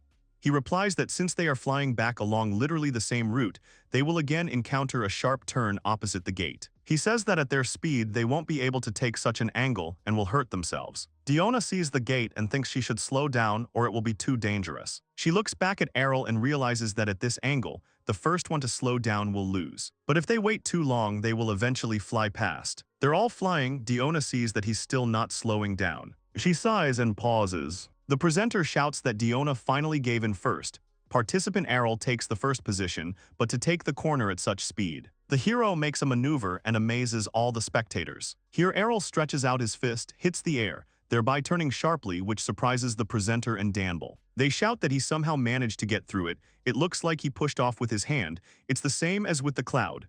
Dunbell says that his arm strength must be at a high level. Arel thinks that all that remains is for him to return to the starting point and pass the gate. All 3 are happy about Arel's victory. The host shouts at the finish line that participant Arel has won first place. A new student has won this year, so that's great. Diona comes up and says she's surprised. The host says that after a slight delay, contestant Diona also finishes. She's out of breath and says she never expected to lose like that. Arel shakes her hand and says it was a good race. She smiles and says she won't lose next time. Then a tired Sake approaches them. The host shouts that the participant Skyke took 3rd place. For a newbie, he showed an excellent level in this race. He says that he will not lose in the next one and immediately faints. Diona comes up and encourages him. Skyke keeps assuring him that he will win next time. She says with a smile that she will wait for it. The director congratulates Arel on his victory and gives him a certificate and a medal. He says that because of the interesting race, he almost forgot. He approaches the principal and says that he wants to move up to the 2nd year. The director answers that he understands and says that he will do it. He asks him where he learned the magic of flight. Arel honestly answers that he learned it in lectures. The director leaves and asks if he really doesn't want to tell, well then he won't force him. Arel remains where he is and does not understand what he is talking about. Kaido tells Arel that he is amazing and that he was able to advance to the second year early in each academy. Arel says that he still has white and yellow. In the background, girls touch and try on the metal. Kufa says about white and yellow magic that they are both similar support or some kind of attack magic. She wonders what kind of exam they have. Arel says that he has a rough idea about yellow. There is a place in the Yellow Magic Academy where he presents his research on the field of magic. If he can get good marks in the presentation, he can pass the exam. Kaido asks Arel if he was doing research on the side. He replies that he was practicing his flight magic in his sleep. Colette asks him what topic he chose. He answers that it was about golems. Kaido asks Cuff to let him look at the medal. Colette says about golems that they are creations of the earth. Kufa says that the topic is quite simple. Kaido says that he thinks that something like alchemy might suit him better, he can make something cool with it. Arel says that then he will have to do hard and laborious research, and the creation of golems is used in everyday life. Therefore, if he can make useful golems, he will be well received by society. Kufa says that means he wants to get good grades with this. Arel says he's done most of the development and all that's left is the presentation. Colette hopes it will work. Kaido is confident it will be fine, then the teacher tells her it will be difficult. She says that the registration window is already over.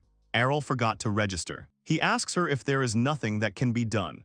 She replies that it is impossible to participate without registration. She says that the dates were already set and they already have many participants, so she asks him to wait for the next presentation. Arel pleads, saying that he has already created a completely new golem. She replies that even if it is, he has no way to verify it and cannot change his mind. Then someone shouts out what golem. A man comes out and asks him if he is really interested in studying golems. He thinks he has good taste, so let him do it. Arel turns around and doesn't understand who it is. The man asks him if he really wants to create his own golem, then why not register him as his assistant in the research lab?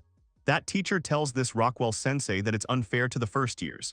Arel is interested, so he's a teacher. Arel asks him if he can present his golem if he becomes his assistant. He says of course, Arel agrees with pleasure. Rockwell leaves happily, saying he is looking forward to future presentations. The teacher sighs. Arel asks her if that is a problem. She says that he may not look like it, but he is especially talented at creating golems, and his hobby is presenting his new designs at presentations. She says that he is focused on the battle golems. Arel says that he does not think it is a problem. She says that he always randomly chooses a student to fight and smashes them without any restrictions. Arel says that this is why he could not find anyone this time, and so he was wandering around here looking for someone. She reminds him that he can still refuse. He says no, he asks to be registered as an assistant. Some leader shouts that today is the day to show the instructors his new developments. He asks everyone to watch and enjoy this wonderful magic of the earth. There are a lot of works presented in front of them. Kufa says that the puppet theater and the luxurious buildings, she didn't know that you could do something like that with the earth. Coletta says that she would love to see all the new inventions. They ask where Kaito is. Coletta says that he went to see the alchemy presentations, then says that he is back. Kufa says he seems upset. What happened? He replies that at the alchemy presentation, he thought he would be able to see some cool minerals created by magic. Kufa says that alchemy is a type of magic where he takes an ingredient and turns it into something else. Maybe that's why it's more important to understand the mechanics rather than the finished result.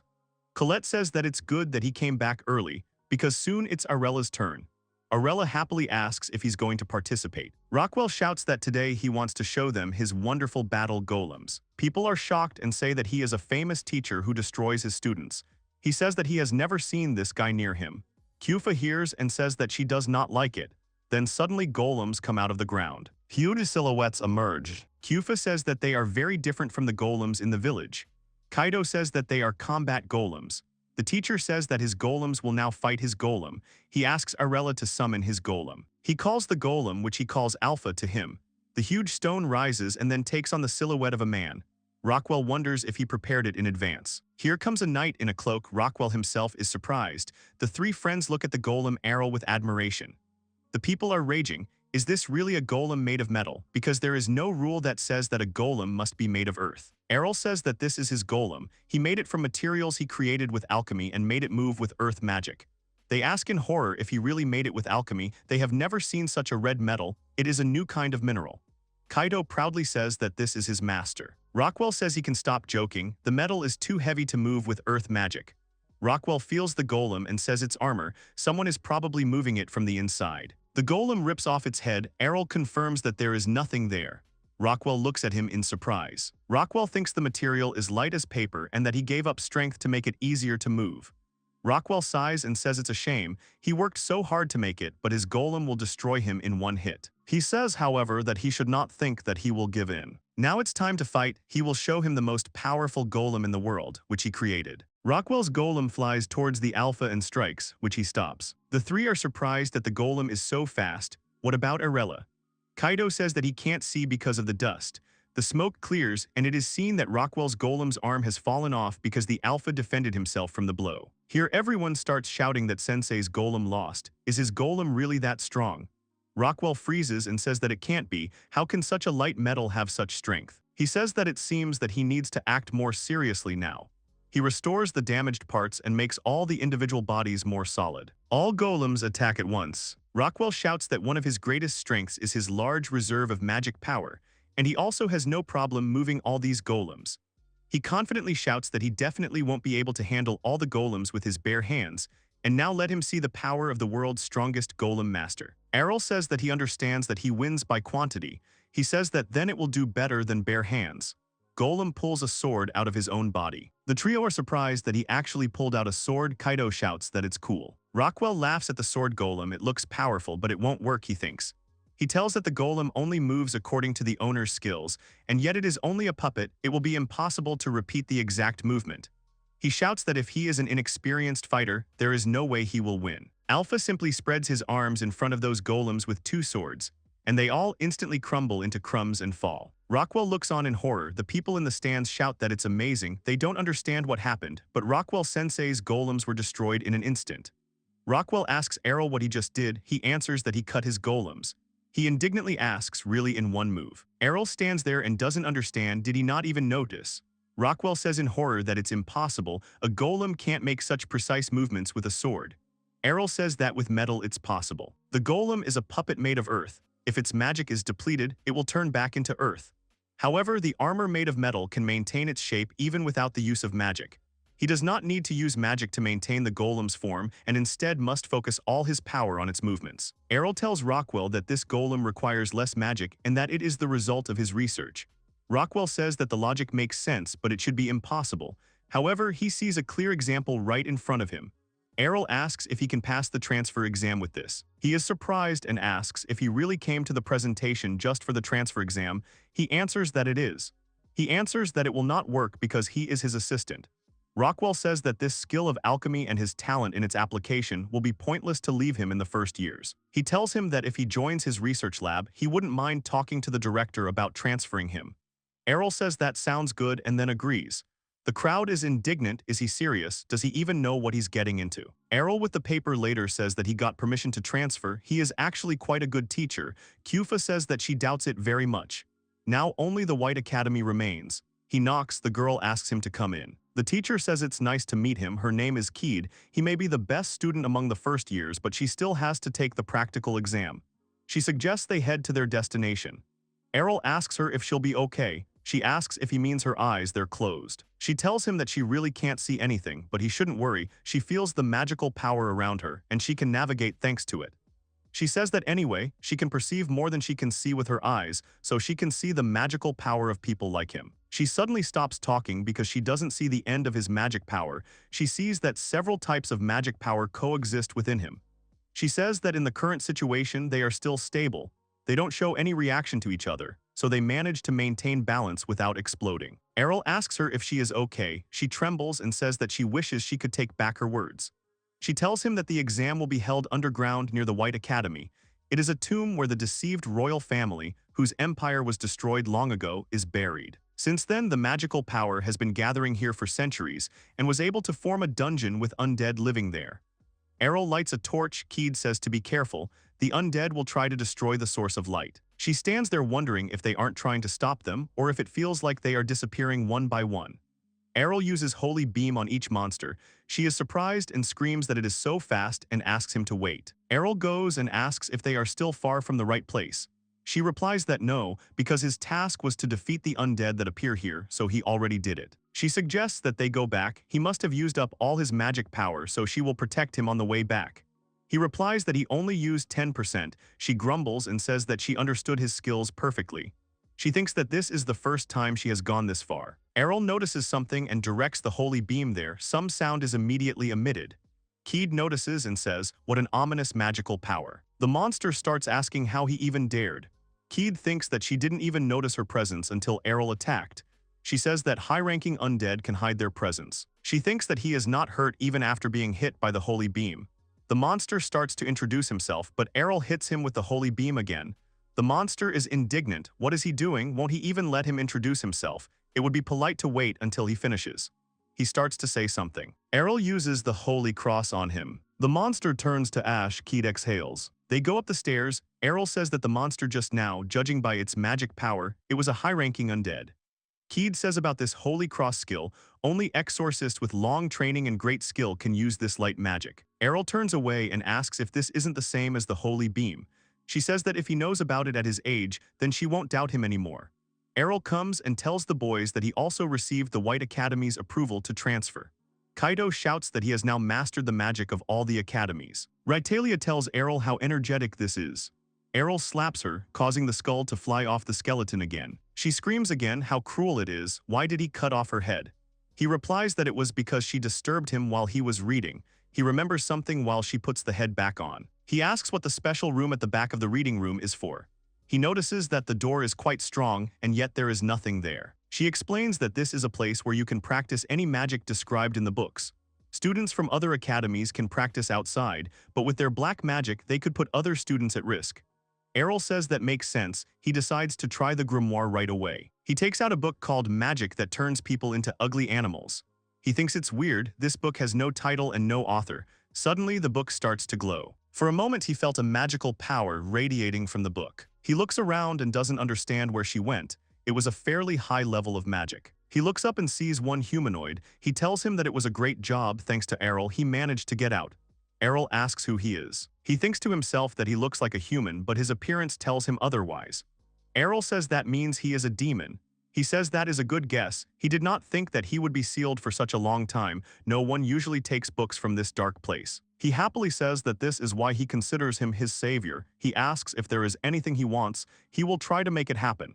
He shakes his head and says that he does not need anything. The demon says that it is not necessary because he knows that he needs a catalyst to return to the demon world. In other words, his flesh and blood, in which case he will simply help himself. He attacks Arel. Arel deflects the blow, apologizes, and says he doesn't want to die yet. He pushes away and immediately uses explosion. However, his explosion didn't work. Arel is surprised that it didn't activate. The formula should have been correct. The demon laughs and says that it won't work because he is already inside the barrier he set up. He says that he has banned the use of magic, making it the perfect arena to kill a mage. He screams that without magic he is worthless, so he should just give up and let him kill him. Arel holds out his wand and says that he will have to fight him with this then. The demon asks if he is going to attack him with this wand like a swordsman. It might scare him for a second. However, here Arel suddenly steps forward and deprives the demon of his head, not letting the mind finish speaking. He turns to Arel alive, which surprises him. Arel says that he definitely cut him. It seems that he is undead like Raitalia. The demon himself is shocked by this. He thinks that he actually tried to cut him with a stick. It is impossible. He attacked him physically despite being a mage. At this time, Arel thinks that beheading won't work, then next will be something else. The demon asks to wait and then asks, so he is a magic swordsman. He didn't expect this. Arel says that this is not true. He proudly calls himself Classless. He attacks him again. He says it's useless, as he sees he's not getting any damage. He says he won't die just from being cut. Then Arel puts a stick in his mouth and tears off his head. The living demon repeats that he is wasting his time. Arel does not stop and continues to tear him apart. The demon tells him to calm down already. Arel calmly says that it seems that demons have a special type of structure. The demon understands that he has no chance to fight back. Maybe he can't die, but it wastes his magic power. And if this continues, Arel notices something, stops and sees that he has no wounds, but he is shrinking. Arel says that this is interesting. He wants to see how small he can become and continues to hit. The demon asks him to stop already. He will disappear forever if he continues to shrink. He begs him and asks him to stop. otherwise he will kill him. Arel thoughtfully asks if he doesn't want this. He shouts that of course not. Arel says that he understands, then he will let him go for now. He happily raises his head and asks if he really will let him go. Arel points his finger at him. He feels something and sees that some patterns have appeared on his stomach. Arel says that this is subjugation magic. He always wanted to try it. He is indignant and shouts, why should he become his servant? Then he starts to burn. Arel explains to him that if he resists, he will be hurt. Let him keep this in mind. It seems that demons can resist physical damage. He says that he made it so that the damage will be done to his soul. It is much better. He screams that he thinks that he is an even bigger demon than he is. Arel tells him that he does not like his tone. He stands up abruptly and apologizes wildly to him, calling him master. The little demon sits. Kaido picks him up and asks if this is the master's familiar. The demon asks Kaido if he even knows who he is talking to.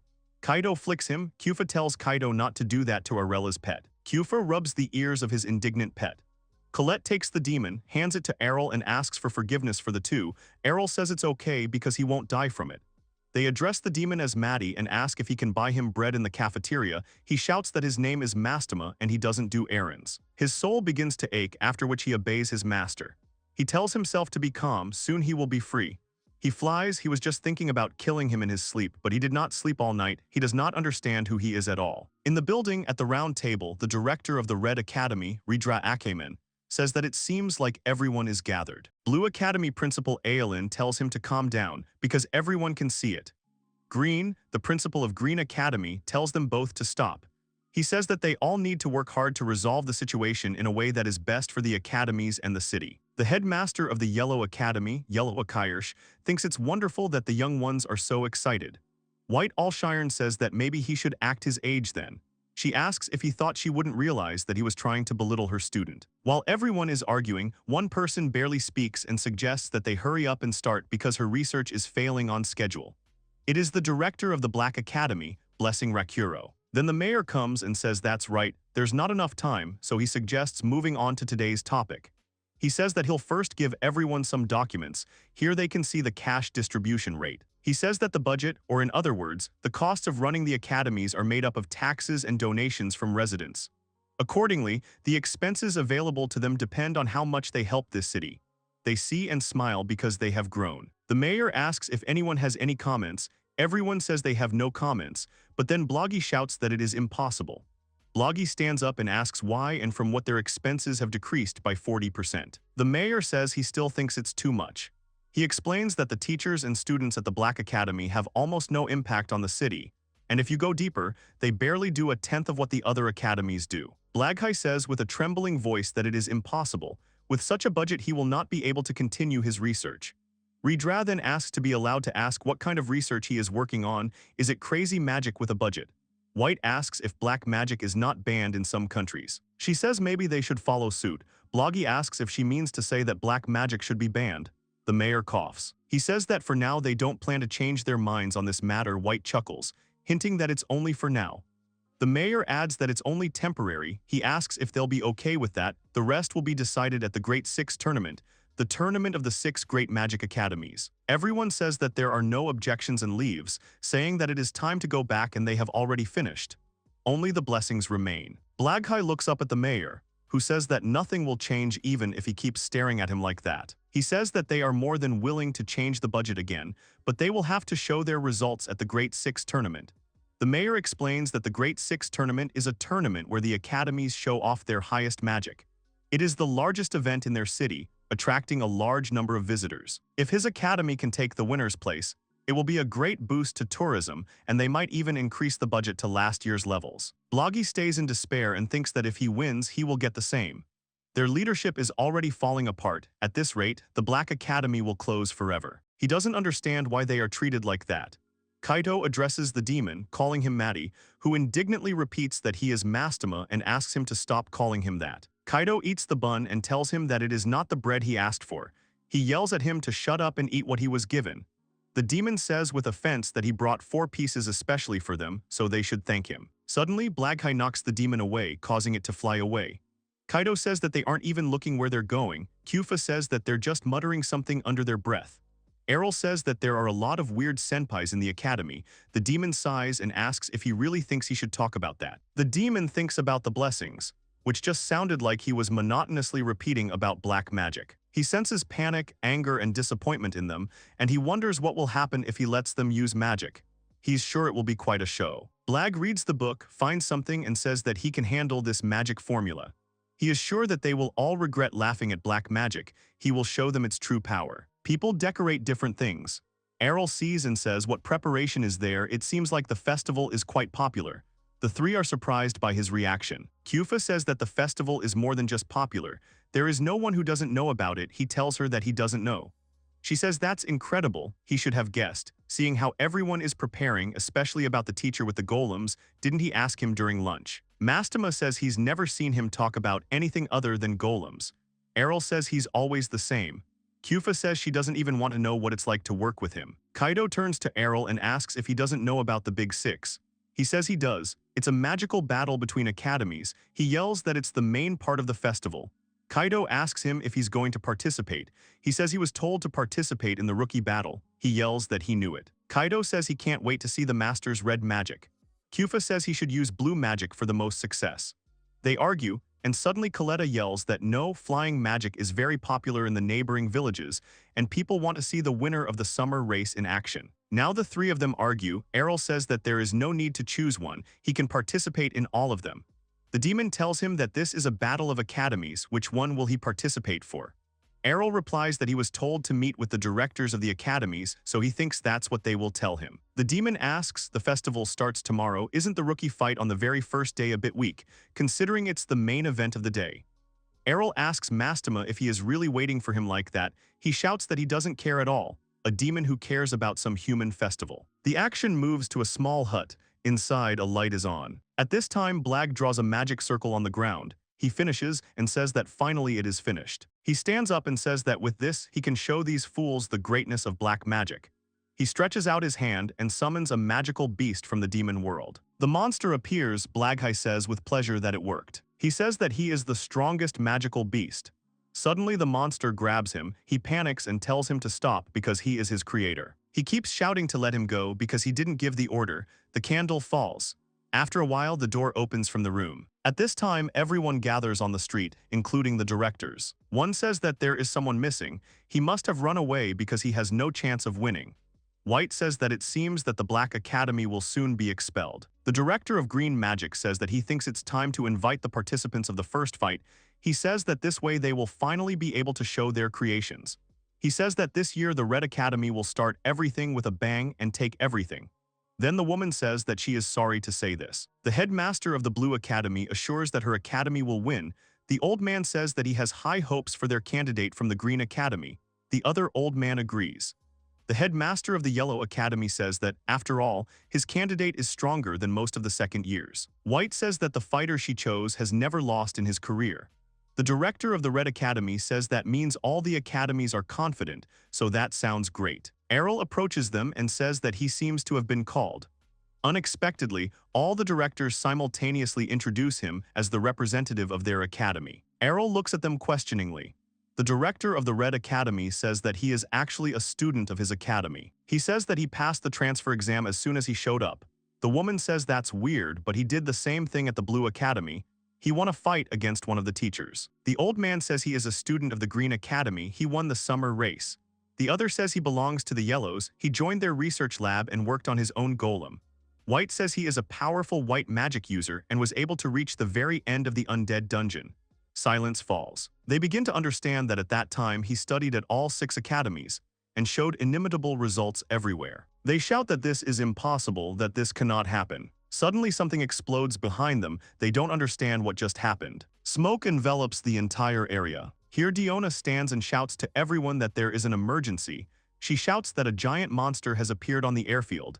It has already swallowed several students. Arel leaves immediately. The directors look at each other and make excuses. Mastema thinks to herself that it seems like things are getting more interesting. They stop in the sky. Diona is horrified by what she sees. Arel's face freezes in surprise. The monster absorbs everything. 2 students stand and try to hold it back. They understand that nothing helps. The monster spreads its tentacles. The monster grabs one. He panics, asks to let go, and in horror asks for help from at least someone. The director looks and wonders what kind of creature it is. Its color and size, he has never seen anything like it. She tells Dione to evacuate the students immediately. He himself will tell everyone what to do. Mastema says he never thought he would see this monster outside the demon world. Arel grabs him sharply and menacingly asks if he knows what it is. At this time, the director of the Red Academy attacks the monster. The woman says that it is not bad, and he confidently says that he will turn him into ashes, but he will fail. She says that it seems that he has extinguished himself. She confidently asks to give it to her blue magic then, after which she uses permafrost. The man tells him that she looks very pleased. She says that she will freeze him completely. However, the ice breaks, the monster breaks out again. The woman says in horror, did he really melt the ice? He agrees and also asks, does he really have magic resistance? The monster attacks, the director manages to summon an ice shield, but her barrier begins to crack little by little. She says in horror that it can't be, he'll break it so easily. The man says that means neither their attack nor their defense works against him. They scream that the shield is about to break. They use the earthen wall technique. Here another director manages to summon an earthen wall. The old man says that it was close. The white magic of the great saint is simply amazing. Energy is seething in his body. White says that he does not want them to suffer. They reason that the ice wall didn't work, but the earth wall seems to be holding. Maybe the creature is weak against yellow magic. The old man says he's not sure. He says that every magic wall is different, the earth wall will be stronger, but even if it worked now, it won't hold him forever. The director of air magic runs up to them and asks them not to rush. She says she saw it in the beginning and now its capacity has changed a lot. Its ability must be. At this time, Mastema tells Arel that this is an insatiable slime. It has the ability to absorb various things, including magic. Arel says that means attacking with magic is like food to him. Arel asks him how they can defeat him then. Mastema says he has no idea. Arel angrily grabs him again. The poor demon screams that he really doesn't know. He explains that he can absorb magic, but maybe physical attacks will work, but he will of course eat all the weapons. It will be hard to attack him. Arel thinks about physical attacks and says that we can try. Mastema asks him if he hasn't seen how the teachers cope.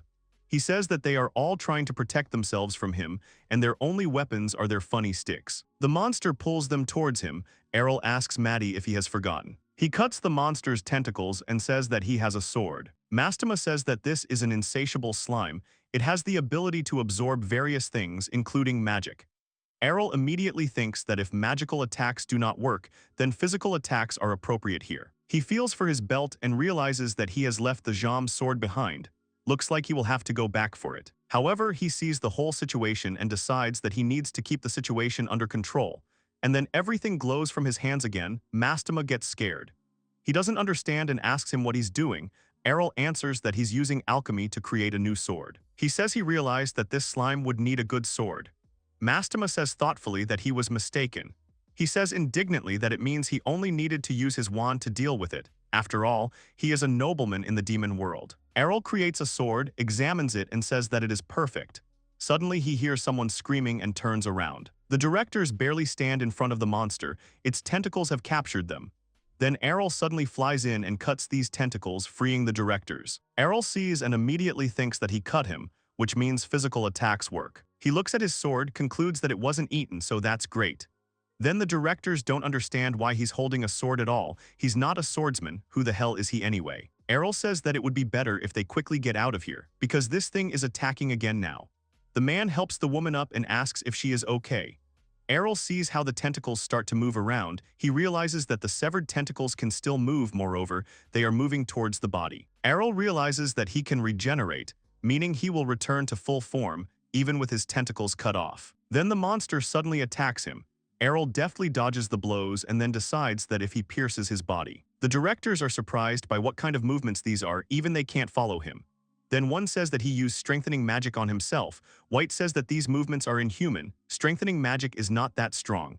Arel fights and says that how is it inhuman? He is an ordinary person, so let them stop. He cut the whole monster into pieces. He waits to see if it works. However, all the monster's parts are gathered together again. Arel sees that even so, he received almost no damage. How difficult. Mastema nearby says that this is what he calls a real demonic slime. He tells the hero that it serves him right. Arel grabs him and says how restless he is. Maybe he should feed him to him as punishment. He shouts that this is beyond punishment. Arel sees that the monster is about to act again. Arel asks Mastema if this means his flesh is different from other demons. He replies that he thinks he moves instinctively. Mastema tells him that since he is here, he has not eaten yet. Arel says that he seems to have decided to change his hunting grounds. It will be bad if he gets to crowded places. The monster attacks. Arel instantly uses the earth wall. The monster hits the wall. The directors all watch him. The old man says that means he can use more than just flight magic. The other old man addresses him saying that he told him he can create golems with earth magic. The woman says that it's not just that. Let them look at his left shoulder. She says that he has a familiar, and not just any familiar, it's a demon. They ask in shock if he made the demon his familiar. She answers that this is only possible with the help of black magic. They do not understand who he is at all. Arel closes the monster on all sides with walls and climbs up. Mastema asks him what his plan is, since he will soon eat this wall too. He replies that if the sword did not work, it must still need to be destroyed by magic. Mastema says that magic won't work and that the monster will just eat her. He says that then he will use magic that can't be eaten. Mastema is surprised. The monster's tentacles are reaching for Arel. Arel extends his hands forward for magic. Mastema wonders if this is some new type of magic. He can tell it is a formula for red magic. He smiles, wondering if he really thinks this will work. Then he sees that he is using all 6 types of magic. Huge seals of different shapes appear around Arel. Mastema asks him if he is really creating them all at once. He only asks her not to tell him that he is thinking of defeating him by releasing all types of magic at once. Mastema asks if he understands that it will just be a very nutritious meal. He replies that he knows this, so he will combine them. Mastema looks at him in surprise and says, "Do magic circles really intersect?" Arel throws it to the monster, telling him to eat it. He uses the technique of destruction. This magic hits the monster and it disappears. Mastema takes shelter from the wind and thinks it strange that there wasn't an explosion or anything like that. He notices that the grass has returned to its place. There is no trace of the slime. He asks what it was. Arel replies that it is not and that it was the magic of extinction. It erased all the magic in the area since it could regenerate even from tiny pieces. He needed to destroy it all at once. He says that using all kinds of magic at the same time is a bit tiring. Mastema is surprised by his words. He asks his master if he is really a human. He answers that of course, the thing is that the one who taught him this was. Here everyone screams in horror about the magic of extinction. Arel turns to the directors. The old man asks him how he was able to use the extinction magic. Only someone with the mystic class of a magic king can use such a legendary magic. Everyone starts saying that he must be a magic king and it is impossible, he is so young. They ask him what they should do, how they can become magical kings. Starry apologizes and says that he can't let such information slip. He says that he will pay him as much as he wants. The other says that he is ready to give him all his luck. All the directors start shouting to take everything from them. Arel asks them to calm down and says that he is not a magic king. He says it was his father. There is silence, after which one of them asks in horror if his father's name is Leon. Arel asks if he knows him, and he replies that of course he does because he studied with him. He starts screaming that it was because of him that they always laughed at him, because he was always in second place. He was only made a candidate for the principal's position because he left in his 2nd year. The woman says Leon left despite all his success. The principal says that when she was in her 2nd year, she heard about this Kohai. Although everyone had high hopes for him, he suddenly left. The old man says that it happened when he was in his senior year. There were rumors about an incredible student, but then he suddenly left the academy. Another old man says the same thing happened at the Yellow Academy. He thought he could inherit all his skills. But he left before he could tell him anything. White says the same thing must have happened at the White Academy. She says she now understands why she never saw him. Mastema starts to say that means the director of the White Academy is older than she looks. Arel says that most likely after that he went to the Black Academy. He says thoughtfully that means his father also went through all the academies. Everyone wonders in what sense too. Arel says that he also studied in all 6 academies. All the directors hang their heads in disappointment. They say so that's why they chose him. Arel asks, didn't they know? The woman angrily shouts, of course not, who would expect their student to do something so strange. The director of the Red Academy sighs and says that he is serious like his father, only he went through the academies sequentially. He studied in all of them at the same time, which means he surpassed even his own old man. Arel remembers how his father told him that he was taught magic even before he came here a lot, to be honest. That director says that it means he did hear about the way to become a magic king. Arel replies that it's something between the lines. All the directors ask him to teach them. Arel asks if they are asking to practice all the highest rank magic abilities from all the academies. Arel says that is correct, at least that is how his father became a magic king. The director says that means that by learning only one type of magic, he will never reach the rank of a magic king. The woman says that in other words, by dividing the types of magic into academies, the other adds that it makes it impossible for them to get someone with the rank of a magic king. White says that if they did get rid of the Black Academy, then the mayor comes and tells them that it is a great job. He smiles awkwardly and says that it seems like there was some trouble here, but he's glad they got it over with. According to what he heard on the way here, a slime from the demon world appeared here. Diona told him. He says that the call could only be made by 2 academies, a black and a white one, and speaking of this, he does not see the director of the Black Academy here. One says that they still have much to discuss about the Black Academy. White has something to say to the mayor. She says they need to think about the current situation, not just with the Black Academy but with all academies. While they are discussing, Arel quietly leaves. Mastema asks her master what they are doing. He says that they are following the path where the slime came from. He says that when he chopped it, he noticed something and he thought. He finds a small slime and says that it fell outside the radius of his magic. He picks up the slime and says it won't run away. Mastema looks at it and says it looks like it can't regenerate anymore. Arel says that if he is so weak, maybe he can use enslavement magic on him. Mastema asks fearfully if he really wants to make him his familiar too. He keeps dissuading them and says that in his opinion it is better for him not to do this. They manage to avoid trouble, but what is Arel's next goal? There is a crowd on the street of the village, a lot of people. Kaido and the girls are also walking. Kaido says that although everyone was panicking because of the demon yesterday, today everyone is behaving as usual.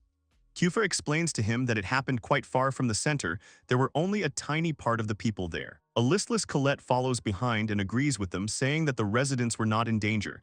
They approach her and sit her down on a bench. Kaido asks if she is still in shock. Kyufa tells her to sit down and that they will go buy something. She sits and they hand her a paper bag. Kaido excitedly says that yesterday the Green Academy went through hell. He holds it out and asks if she can eat. She says she can. She takes it and with a sad face says that a demon appeared right on the flight training field. All the students at 8 belong to the Green Academy. She sighs and says that they never found anyone. She went into town to try and clear her head, but it didn't help. They look at her with pity. Colette says that they managed to find out a few things from their search, and maybe they can find out more by exploring the area. She tells him that it is located near the playground. There is a small storage room where the things for classes were kept. Kyufa is scared. Could it really be from the premises belonging to the school? She tells him that there was a magic circle drawn on the floor, not to mention that none of the students could read it. Kaido asks if they didn't understand the writing, why not ask the master? He says confidently that he is a student of the Black Academy, he definitely knows something. Kyufa says that now that he said it. He was scared because the book was screaming with books on black magic. This is not uncommon. Kaido says that he didn't want to go to the festival together, but he might be interested. Maybe they should check that storage room with him. Colette smiles guiltily and awkwardly. She remembers how he reacted to her request, making the excuse that he needed to clean his room so it would be better to ask Ratalia.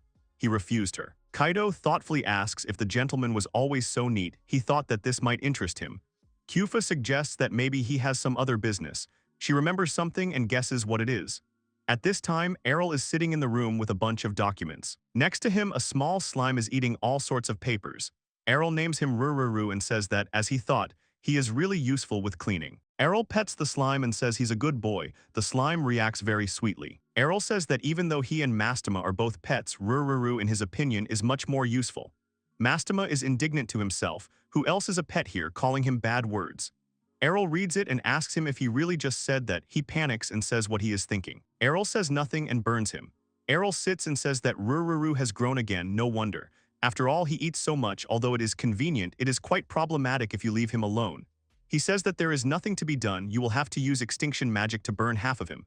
Mastema is scared of such magic. Slime shrinks to the size of a palm. Arel takes it in his hands and says that this is better, the perfect size. The demon thinks that this guy is not really human. Arel asks Rururu if he is happy. He responds with different sounds. Mastema looks suspicious. He wonders how he can be happy when he is treated like that. Arel replies that slimes do not feel pain. Mastema says that he does not think that is the problem. Then someone knocks on the door. Mastema tells him that he has guests. He goes to open the door. The guests open it so abruptly that he flies away. The three of them suddenly walk in and ask if he really wants to leave the academy. The girls look worried. Arel asks where they got such news from. Kyufa shouts that Colette said he was cleaning up, so they thought he was preparing to leave the academy. They shout if they see that all the things have disappeared. Kaido asks if that's true. He just packed his things to come to a private room. Arel says no, he really was thinking about leaving the academy. Kaido is horrified by the information. Arel says that he has already read all the books in the library, so there is nothing more for him to learn here. Kaido cries and says in a trembling voice that it can't be, he hasn't taught him much yet. Arel sternly calls him by his name. Kaido begins to cry bitterly, and Arel thinks to himself that he doesn't remember him becoming his teacher. He puts his hand on his head and he hugs him. Arel says resignedly that if he gets a chance, he'll visit him.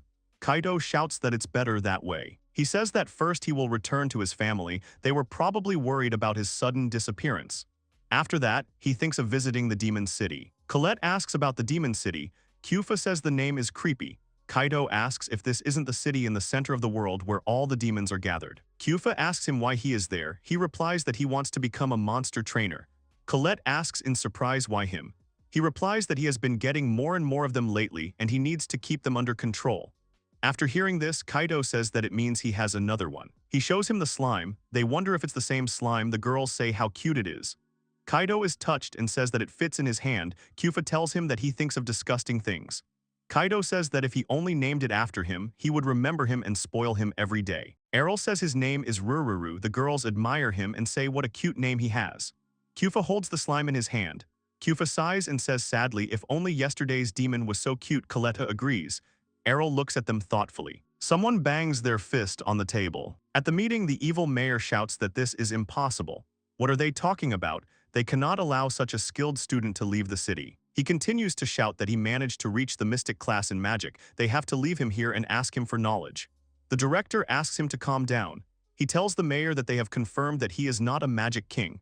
The mayor then says that even if he is not, the rumor that he can become is much more important. The woman says that he decided to leave the academy himself and they have no right to stop him. The mayor asks if it is not their job to do something about it. The old man intervenes and says that what the mayor says is true. It would be a shame if he left, but he can no longer learn anything here. He has no reason to stay. Another old man says that it is bitter to admit, but perhaps even they cannot compete with him, so it is impossible to limit his freedom with magic. White says pitifully that no one can stop him. Then Blaghai turns to Mayor Knoll and says that there is no need to worry. He says that from now on, all 6 academies will work together, so the birth of the next Magic King is just around the corner. The mayor sighs and says that it is easy to say but difficult to do. He nervously says that accordingly the academies need to draw up a new curriculum. He asks approximately how long this might take, at which point he freezes. He screams in horror when he realizes that Director Bloggy is also there with them. He says that it turns out he came back. He asks to tell him about it. They thought he died. White looks at him in horror and wonders if there is something wrong with her eyes or if Principal Blaggy looks transparent. Odin yells that she is right and that he is not even leaning on the chair. Mayor Noel asks how this happened. Blaghai tells them not to worry. His physical body was absorbed by the slime. The mayor wonders if this means he is dead. Blaghai says that a specialist like Khan can easily return to this world, and he is looking forward to seeing how things will turn out. The mayor looks at him in horror and admits that he is a little horrified and asks the other director if they really need black magic. He replies that Leon said so and suspects that they do. The woman asks if he has changed since he lost his body. The mayor replies that he does not think he has changed for the better. At this time, Arel is standing at a certain gate. He pushes off the ground and says that now that he has learned everything, he can send it back using flight magic. He bids farewell to Kaido and the others, waving as he flies. They bid farewell with tears in their eyes. Mastema next to him says that he is reminded of where his family is. Arel replies that it would take a week on horseback, but with the magic of flight, he believes they can do it faster. Mastema says happily, he thinks that he doesn't want to show the demon to his parents. How about letting it go somewhere here?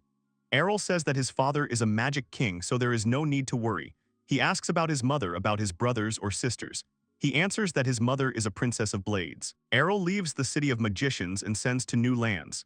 Arel tells during the flight that he has 2 sisters and the elder one was just doing something. He tells everything about everyone, causing Mastema to sigh. He says that, in his opinion, his whole family is not normal. They approach the gate where 6 knights stand, 3 of them armed with spears. Arel looks and says without emotion, this is the protection this city has. Mastema agrees and says that despite the fact that it is so small, they tried hard. Arel tells him that he thinks they could stop here. Then one of the knights blocks his way with his hand. He asks him if it is true that he is a traveler. Arel agrees doubtfully and says that perhaps he can, so to speak. The knight explains that he needs permission to go further.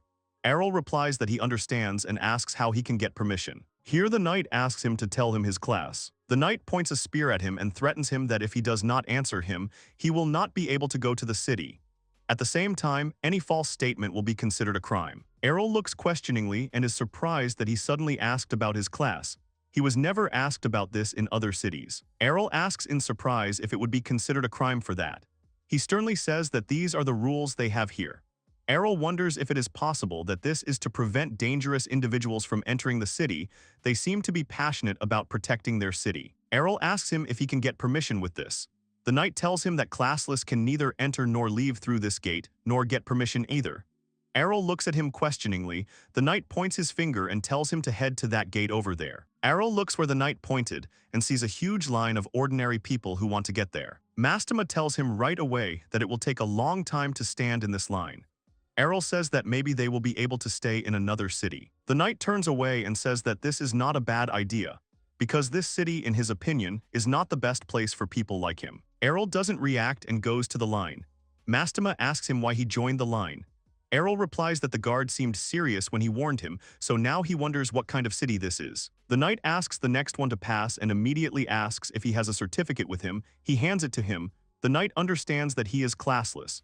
He hands the card to Arel and says that this is permission for his short-term stay here. He will receive the 6th rank of the card. Arel passes through this gate and thinks, looking at the map, what a strange system they have. He takes a step forward. He sees low-rise buildings in front of him, mountains and vegetation behind him.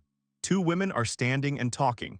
Arel says that despite the ordinary urban landscape, the city's defense was top-notch. Mastema tells him that it may seem ordinary to him, but for a city filled with people and their overflowing desires, this place is the best for them demons. Mastema briefly says that all the negative energy is on this bare earth. Arel looks around and says that it smells very good, and then leaves, angering Mastema by the fact that he doesn't listen to him at all. At the door, a guy working there wishes the establishment well, and says that they have a table for 2. Arel approaches the guy that he would like something to eat.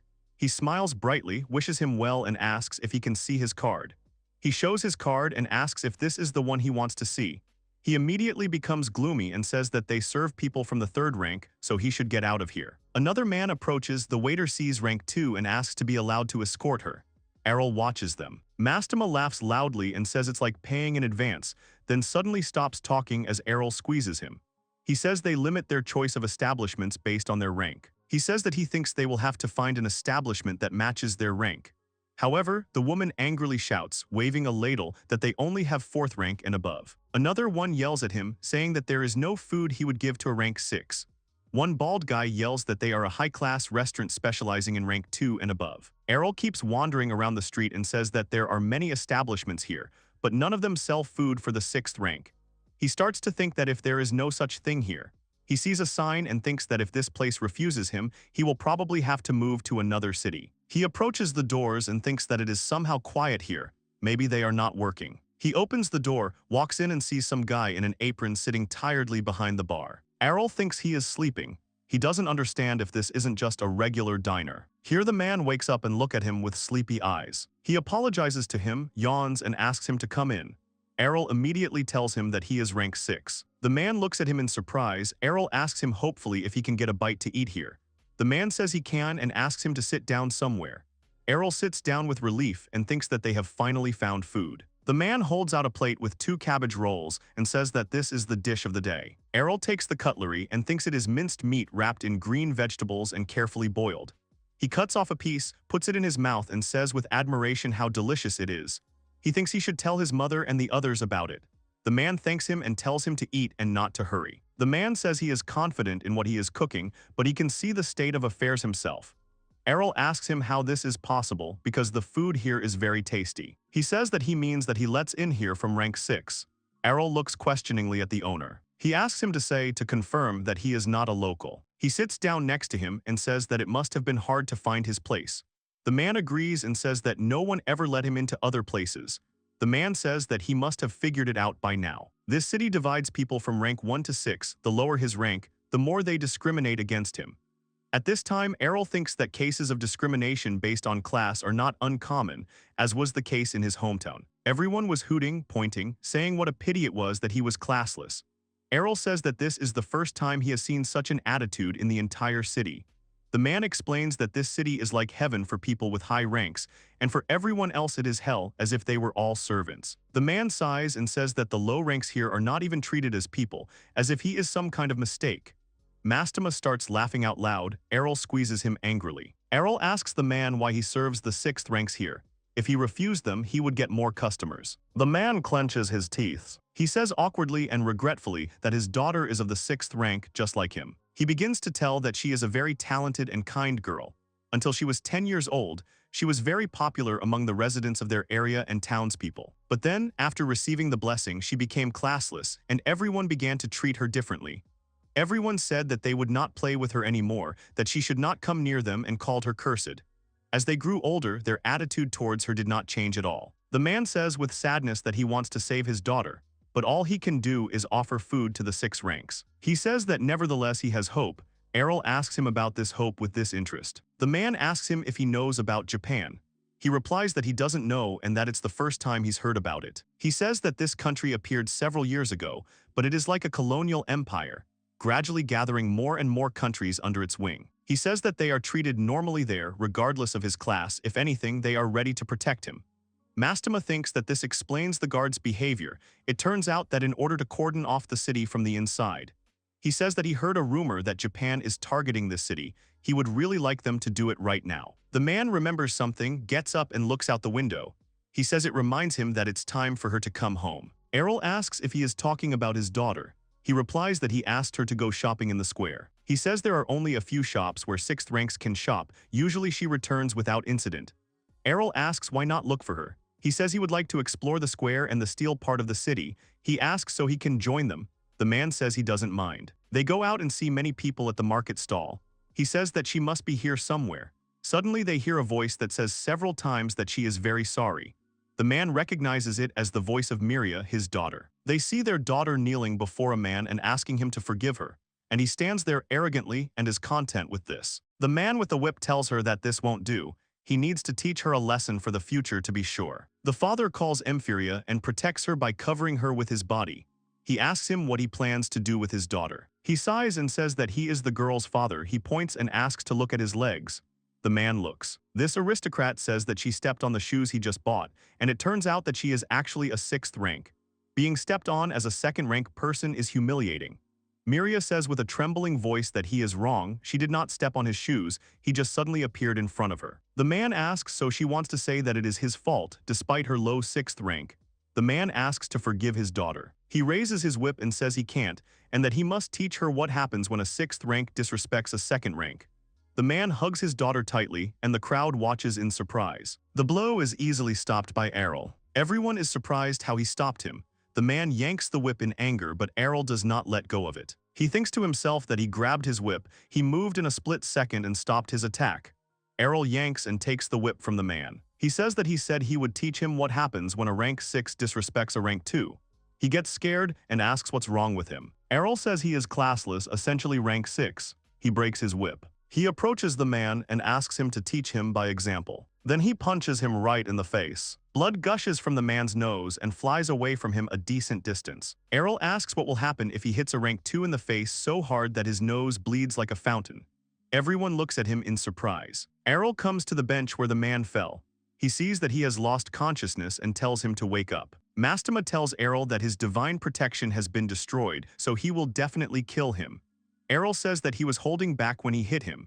Arel notices and says that he has woken up. The man immediately twitches as soon as he sees Arella, and he says that he is very energetic. The man starts cursing and telling him not to think he can get away with it that easily after what he did. Arel says of course not, he was hoping he would teach him like he said. Everyone is shocked and screaming, is this serious? A rank 6 doing something like this to a rank 2? Then the knights come and ask what the noise is. The crowd then shouts that these are peacekeeping forces, they should run before they get caught up in this. The man laughs and tells Arel that he is finished. Those men shout that they are peacekeeping forces. Where is the man who attacked the high-ranking one? The man points to Arel and says that it is he, the 6th rank, who hit the 2nd rank. That is him. They all point their guns at him and tell him not to move, and that they will take him to the feudal lord. Arel says that he understands and that it is logical that this happened.